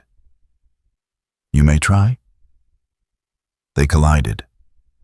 Different from their first engagement, this time Thrag fought with the knowledge of what he faced. Targeted regeneration points, attacked in patterns designed to overwhelm healing capacity, used the environment, throwing Boros into shipwrecks through asteroid fields anywhere that added additional trauma. Boros blocked, countered, and began to accelerate. Not fully, not meteoric burst, just less restrained. The armor's power seal loosened slightly. Energy that had been suppressed started bleeding through. His speed increased by a factor. His strikes carried more force. Thrag felt it immediately. The shift in pressure. What had been a peer engagement suddenly tilted. He adapted, fought harder, used every technique earned through centuries of combat. It wasn't enough. Boros's fist drove through Thrag's guard, connected with his chest. The impact sent the Grand Regent through 2 derelict ships and into a moon surface. Thrag pulled himself from the crater, ribs broken, internal bleeding. His healing factor kicked in, but slowly. Too slowly. Boros descended, landed 50 meters away, waited. Thrag pushed himself to his feet, assessed. His body was repairing, but it hurt. Real pain. The kind that reminded him he was mortal. He looked at Boros, saw the entity's armor beginning to glow brighter, saw energy building, and realized this wasn't Boros at full power. This was Boros warming up. Withdraw, Thrag said into his comm. All units fall back to Rally Point Beta. Immediate retreat. Sir, now. Thrag launched himself skyward, not fleeing, repositioning. We need different tactics. This one is beyond conventional assault. He accelerated. The fleet followed. Warriors disengaged. Ships burned hard for warp coordinates. The retreat was orderly, but absolute. Within 5 minutes, Viltrumite forces had evacuated the system. Boros remained, floating among the debris, bodies drifting around him. Viltrumite dead, ship wreckage, the detritus of failed conquest. He looked at his hands, at the armor that was still mostly sealed, at the power that hadn't been fully released. Still not enough. The enemy had retreated, would regroup, would try again with different tactics, probably overwhelming force, possibly weapons of mass destruction. They would escalate until they found his limit or died trying. Good. That meant this universe had more to offer, more challenge, more reason to stay. Boros turned toward the direction the fleet had gone, didn't pursue. Not yet. Let them prepare. Let them bring their best. Let them believe they had a chance. He looked down at the dead planet below, at the scars their battle had left, at the evidence of violence that would remain for millennia. This is still not enough, he said to the vacuum. But it's closer. His armor pulsed. Ready, waiting, the seals still holding. The war wasn't over, it had barely started. Thrag regrouped at a moon base 40 light minutes from the battlefield. Casualty reports scrolled across his displays. 27 Viltrumites dead, 42 wounded, 16 ships destroyed, against one entity. The numbers proved what he'd suspected. Conventional assault wouldn't work. The target adapted too quickly, regenerated too fast, outlasted everything they could sustain. Time for different tactics. Bring in the dreadnought fleet, Thrag ordered. Planet killers, stellar mass weapons, everything designed to end civilizations. His second officer hesitated. Sir, those weapons are prohibited under Coalition treaty. The Coalition isn't here, and treaties mean nothing when facing extinction. Thrag pulled up weapon specifications. We glass the entire sector. Nothing survives. Not planets, not ships, not whatever that thing is. Estimated collateral. Everything within 3 light years, uninhabited systems mostly. Acceptable loss. Thrag closed the display. Charge the weapons. Target the coordinates where it's currently located. Fire on my mark. The order transmitted. Across the fleet, dreadnoughts powered weapons that hadn't been used since the Viltrumite expansion wars. Weapons designed for genocide on a stellar scale. Thrag watched the charge cycle. 4 minutes to full power. 4 minutes until they erased the problem. 3 minutes. The sensors screamed. Energy spike from the target coordinates, power output climbing exponentially. Readings that didn't make sense, that couldn't make sense unless the fundamental laws of physics were breaking down. Sir, the entity, I see it. Thrag watched the numbers climb. It's escalating, matching our commitment. 2 minutes. Space itself rippled. The dead planet they'd fought on cracked. Not from bombardment. From proximity to something that physics couldn't accommodate. The crust split along equatorial lines.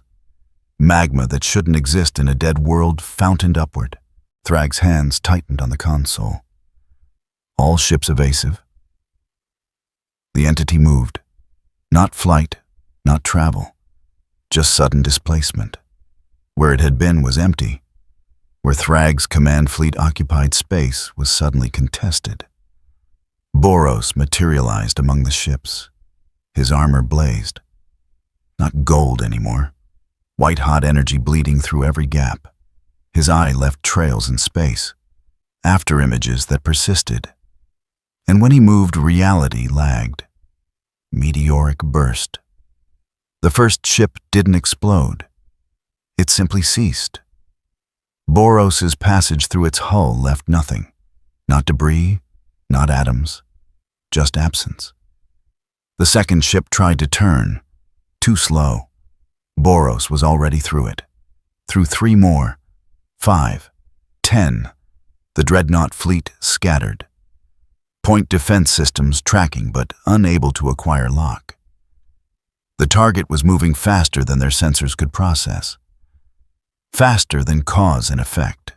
Strike registered before the blow landed. Ships dying before their crews knew they were under attack. Thrag launched from his command ship.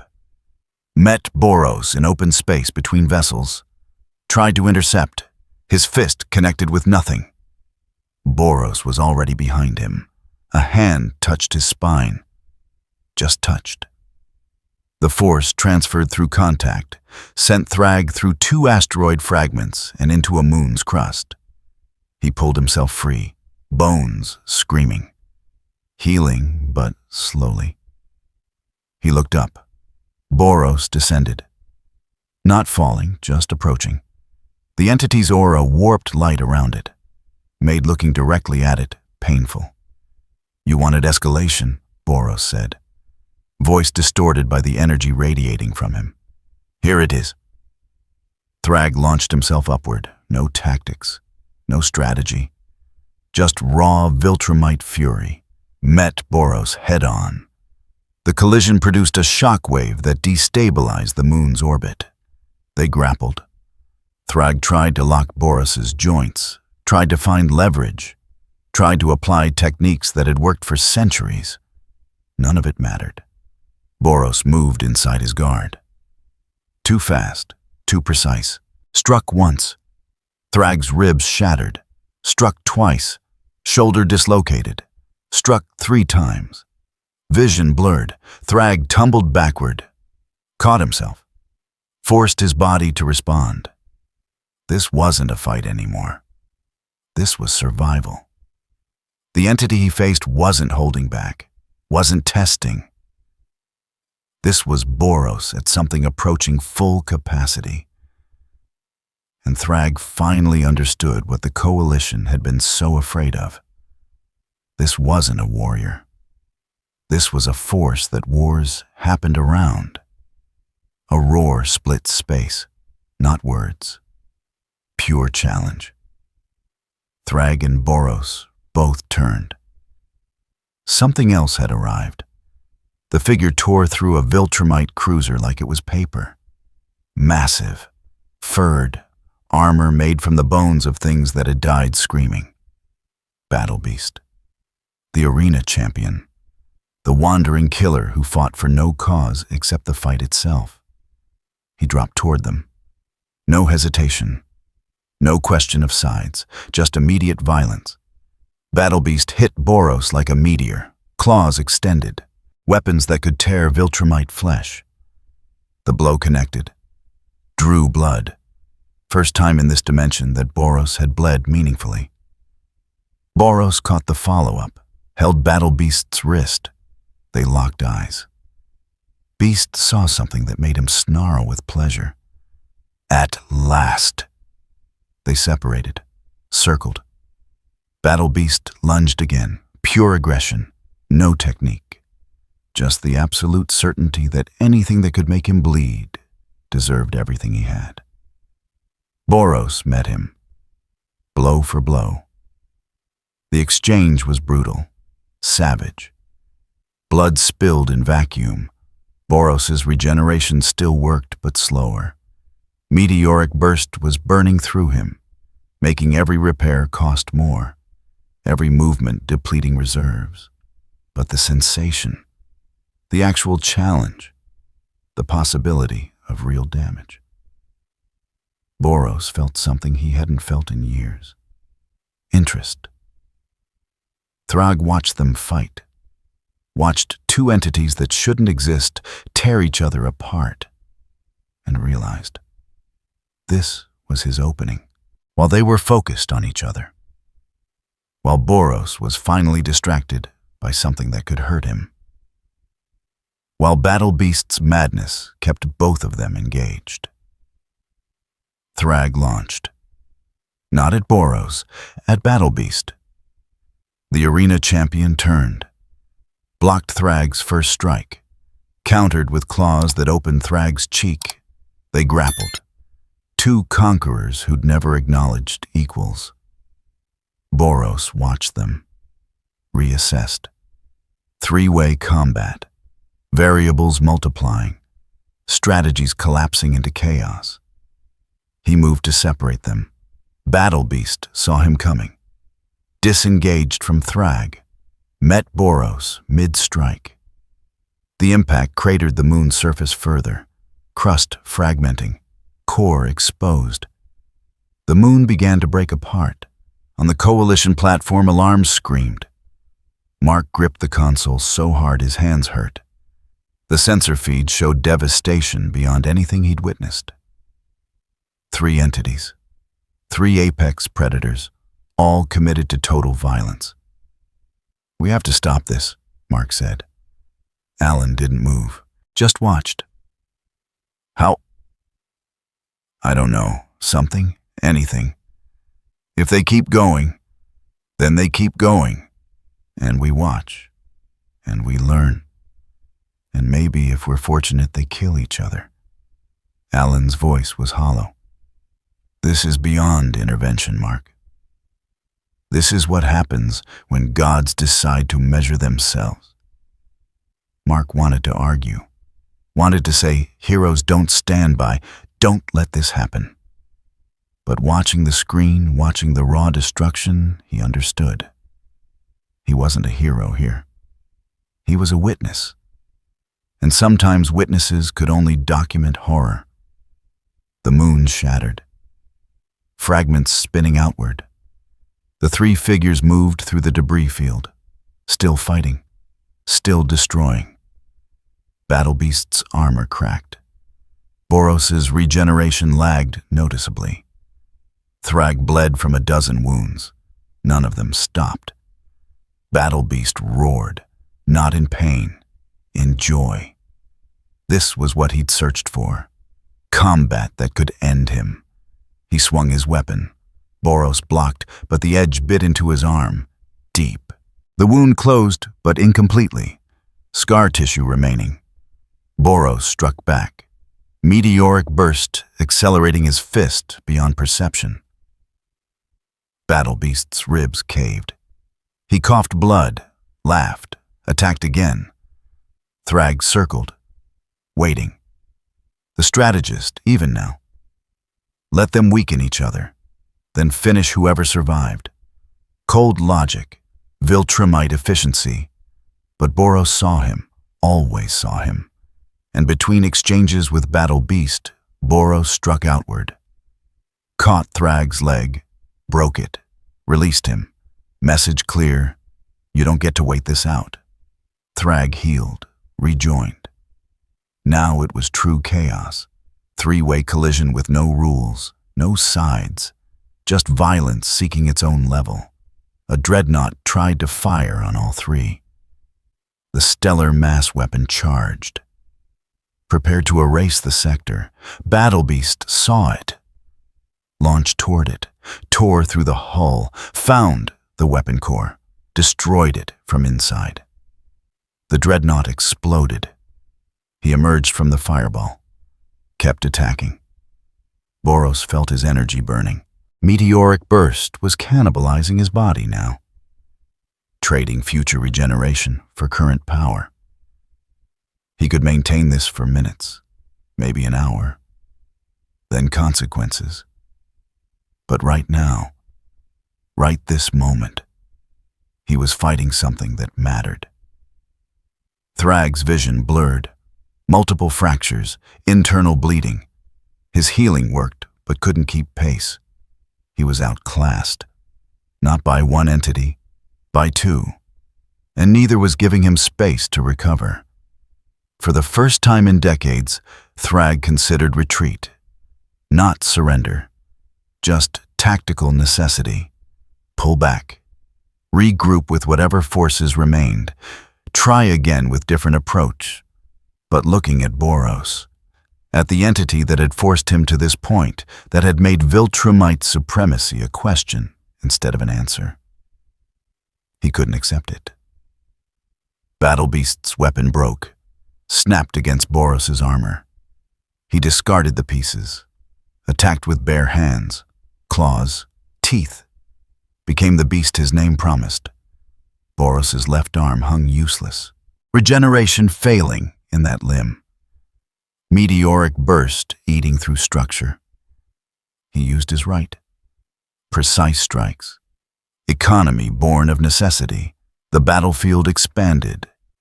Debris fields became weapons. Shipwrecks became cover. The system itself became the arena. And slowly the combatants began to separate.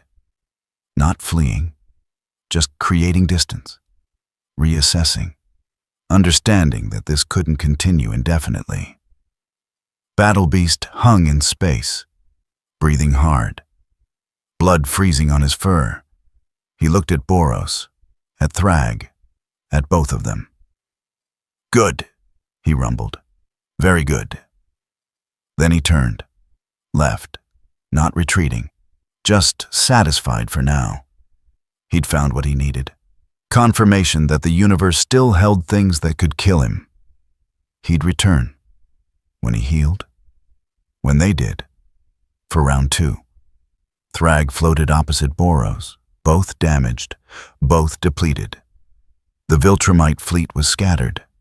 The sector was debris, and they'd reached stalemate. "This doesn't end," Thrag said. "No." Boros agreed. His armor was cracked, the white-hot energy fading to dull red. Meteoric burst winding down. "Not yet. When I return, I know." Boros's eye fixed on him. "You'll bring everything. Every weapon, every warrior, everything that makes Viltrumite's apex." "And you?" Boros looked at his damaged arm, at the energy still flickering around him, at the cost of pushing this hard. "This universe might actually kill me," he said, and smiled. Not pleasantly, not with warmth, with pure anticipation. Thrag felt cold. Not fear. Viltrumites didn't fear, but recognition. He was facing something that welcomed death, that saw extinction as validation. How did you defeat that? He turned, retreated. What remained of his fleet followed. Wounded, scattered, but alive. Boros remained among the debris. Meteoric burst fading completely now. Regular power returning. The regeneration resumed, slower than before. His body paying the price, but worth it. For the first time since crossing dimensions, he'd felt something real. The void returned to silence. The battle ended. Not with victory, just exhaustion. Mark watched from the Coalition platform, saw the 3 figures separate, saw the devastation they'd left, saw the future. "It's not over," he said quietly. "No," Alan confirmed. "It's just beginning." And somewhere in the dark between stars, 3 apex predators licked their wounds, healed their damage, and prepared for the next collision, because none of them knew how to stop. 48 hours after the battle, Coalition forces finally entered the sector. What they found defied classification. 3-star systems destabilized. Orbital mechanics collapsed. Debris fields stretching across light minutes. And at the center, a dwarf star burning wrong. Its fusion cycle disrupted by energy that shouldn't exist in nature. Alan transmitted the data back to Coalition Command. Watched the numbers scroll, tried to find words that would make anyone understand what had happened here. He couldn't. Mark floated beside him outside their survey ship. Silent. He'd been silent for 2 days. since watching the final exchange. Since witnessing what happened when gods decided to stop pretending they had limits. "The dead planet's gone," Alan said finally. "Not destroyed. Gone. No debris, no core fragments, just absence where it used to orbit." Mark didn't respond. Alan continued anyway. "Sensors detected an energy discharge approximately 47 hours ago. Origin point matches Boros' last known location. Output measured at..." He stopped. Started again. "We don't have units for what was released. Coalition physics can't process it. The closest comparison is stellar collapse. But faster. More focused." "Collapsing star roaring canon," Mark said quietly. "What?" "That's what it's called. I heard whispers from Earth's intelligence. From sources who tracked similar entities across dimensions."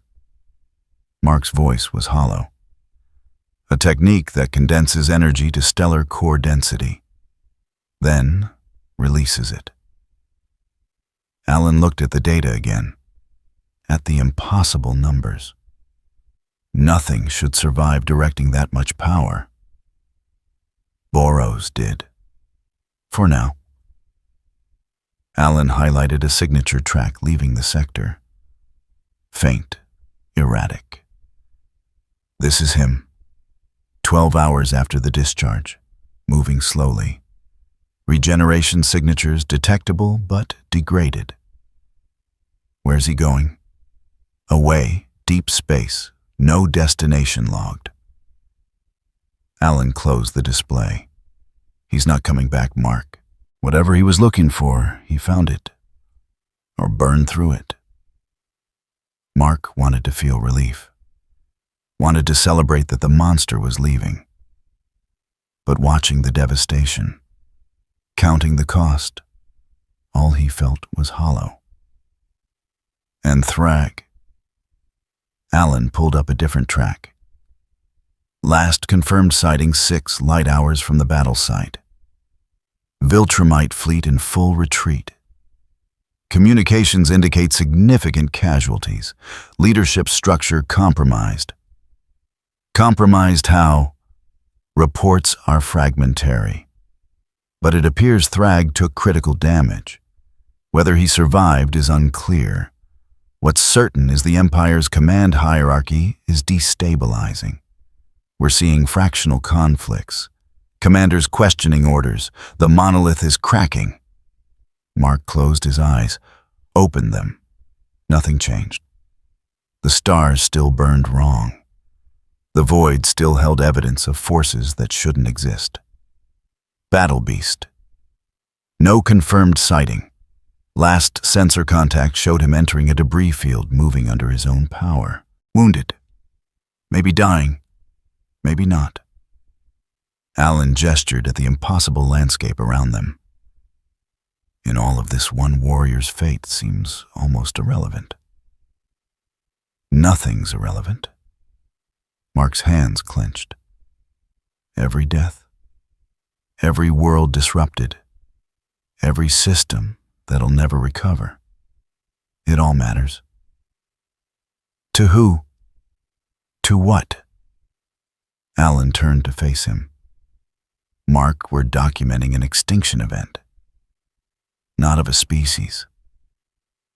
Of the concept that anything in this universe is safe. Boros proved that Viltrumites aren't apex. And in doing so, he proved that nothing is. Before Mark could respond, an alert from the survey ship. Coalition Command requesting immediate conference. They returned to the bridge. The holo display showed the council. All 17 species represented. All looking like they'd aged years in days.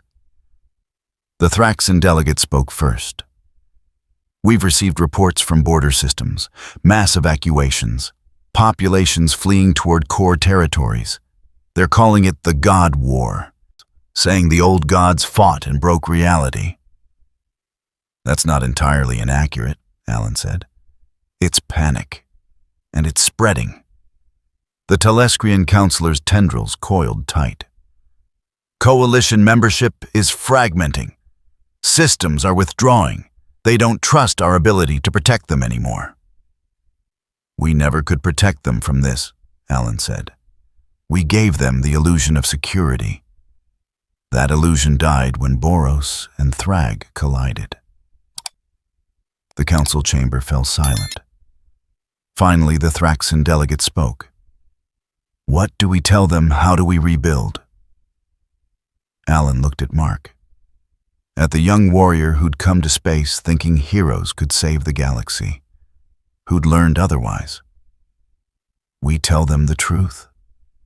That the universe is more dangerous than we knew.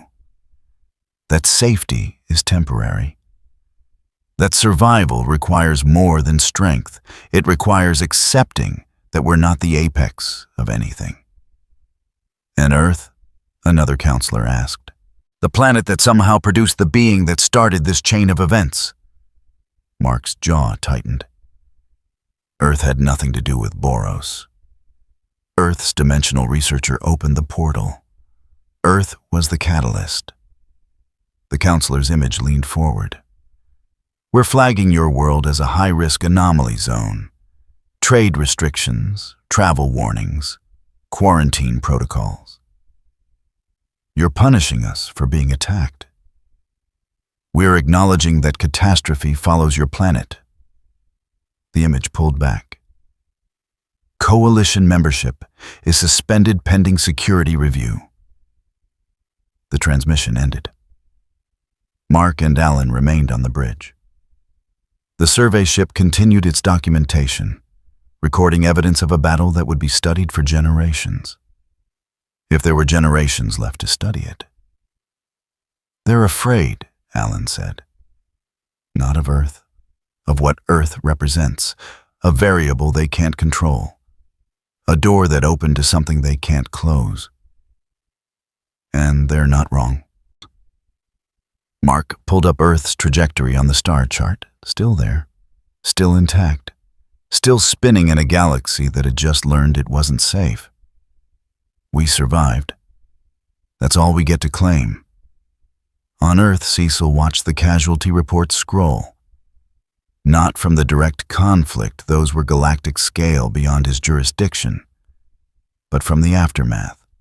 Refugee crisis, economic collapse in trade-dependent sectors, power vacuum as Viltrumite patrols withdrew, criminal elements moving into abandoned territories, humanitarian disasters across a dozen systems that Earth had trade agreements with, and Earth sitting at the center of it all. The catalyst, the world that had somehow pulled a cosmic horror into reality. Global panic is contained, his operations chief reported. But barely. Religious movements claiming end times, conspiracy theories about government contact with dimensional beings. The usual chaos when people realize they're not safe. They were never safe, Cecil said.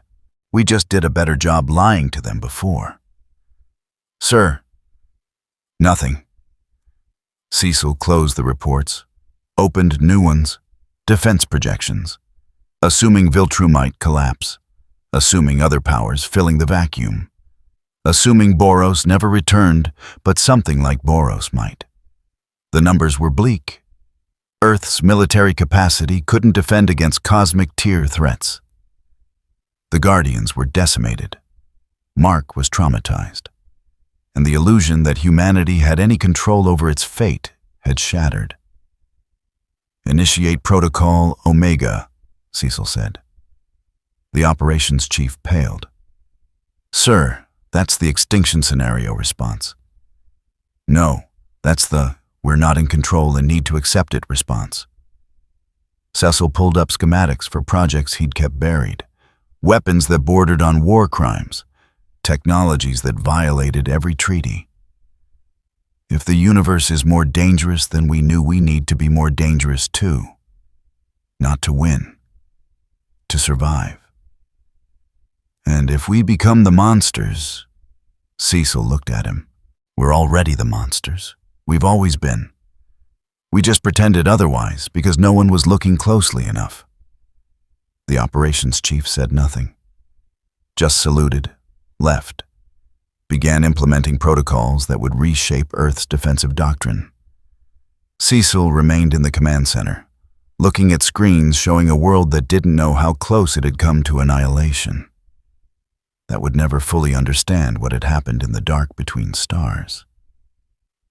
They survived. That was all. Mark returned to Earth 3 days after the survey ended, landed in the remains of GDA headquarters, found Cecil in the command center. They looked at each other across the tactical display. "It's over," Cecil said. Not a question. For now. Mark moved to the viewport, looked up at stars that seemed less friendly than they had a week ago. Boros is gone. Thrag's empire is fracturing. Battle Beast vanished. The immediate threat ended. But nothing solved. We just survived an event we couldn't control, and next time, if there is a next time, we might not be that fortunate. Mark turned. You were right, Cecil, about everything. We can't save everyone. We can't protect Earth from cosmic-scale threats. We can only make hard choices and hope they're not wrong.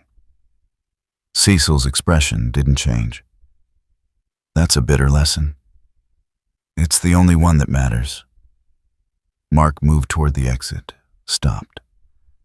The people I couldn't save on Boris's ship. The Guardians who died. The systems that'll never recover, I'll carry that.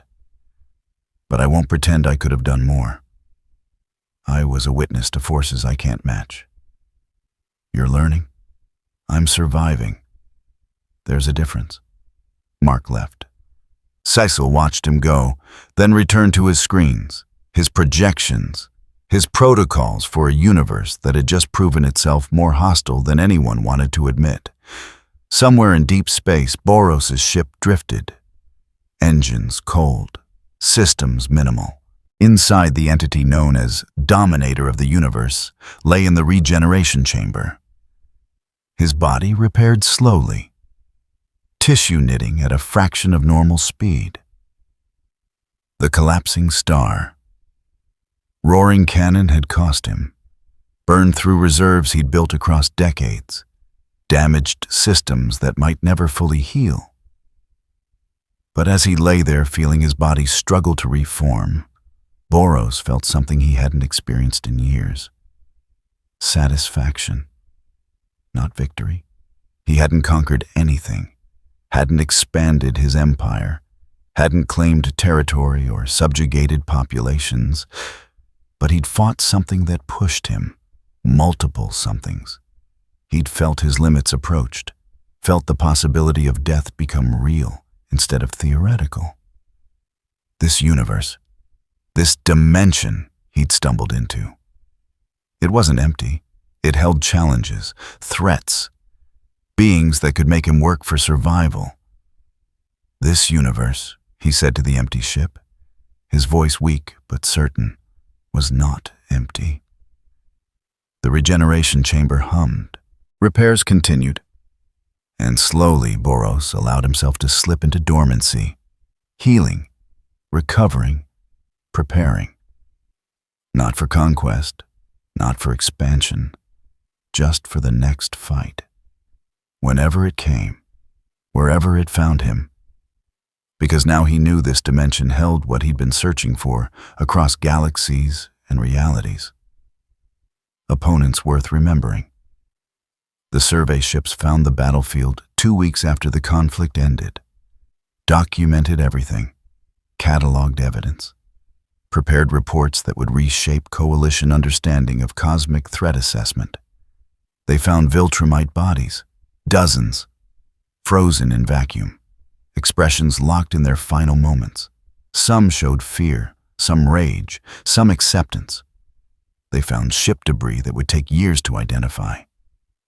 Technology fused beyond recognition, hulls bearing damage patterns that physics couldn't explain. They found a moon, fragmented into 17 major pieces. Orbit destabilized. Eventually, it would fall into the system's star, another casualty added to the count. What they didn't find was closure, or safety, or any reassurance that this couldn't happen again. The galaxy had witnessed two apex predators collide. 3 if Battle Beast's involvement counted. And the galaxy had learned that apex was a temporary designation. Something was always stronger, always more dangerous, always waiting. Mark watched Earth spin below, stood on the Guardian orbital station, alone. The medical bay still held beds where his teammates had died. The command center still showed tactical displays from battles he'd lost. He could leave, return to college, pretend to be normal, let others handle cosmic threats. But he wouldn't, not because he was a hero, not because he could save everyone, but because someone had to witness. Someone had to carry the weight of what had happened. Someone had to remember that the universe didn't care about humanity's illusions of control. And maybe if another catastrophe came, another Boros, another entity beyond classification, maybe having witnessed this one would give him the perspective to survive the next. Or maybe not. Either way, Earth still turned, the sun still rose, and life continued in the shadow of forces that could end it without effort. That was survival. Nothing more, nothing less. Somewhere in the wreckage of the battlefield, a piece of golden armor drifted, scarred, damaged, but intact. A reminder that gods had walked here, had fought, had bled, and had left the universe changed. Forever. The Invincible universe is a place that openly rewards the worship of raw power. And because of that, Boros, a being who spent his entire life searching for a worthy opponent, fits into it almost perfectly. In terms of temperament, Boros, Thrag, and Battle Beast share far more similarities than differences. They are driven by strength shaped by violence and defined by combat. The only thing that truly separates them is scale. Their philosophies align. Their instincts match. Their power does not. That imbalance, however, does nothing to prevent physical confrontation when they finally meet. The clash between them does not merely decide a victor. It eradicates a planet, shatters its moons, and leaves dozens of Viltrumites dead in the aftermath. Both Battle Beast and Thrag survive, but barely. Their bodies are broken, their victories hollow. Battle Beast may have lost his life in the end, but if he did, he died smiling. Because he finally found what he had always sought, a battle worthy of him. For Thrag, and for the Viltrumite Empire as a whole, Boros' existence is something else entirely. Not an enemy, not a conqueror, but a slap across their pride, a brutal reminder that even their supremacy has limits. If you enjoyed this video, don't forget to leave a like and subscribe to the channel, and be sure to turn on notification so you won't miss out future videos. Thank you for watching, and we will see you next time.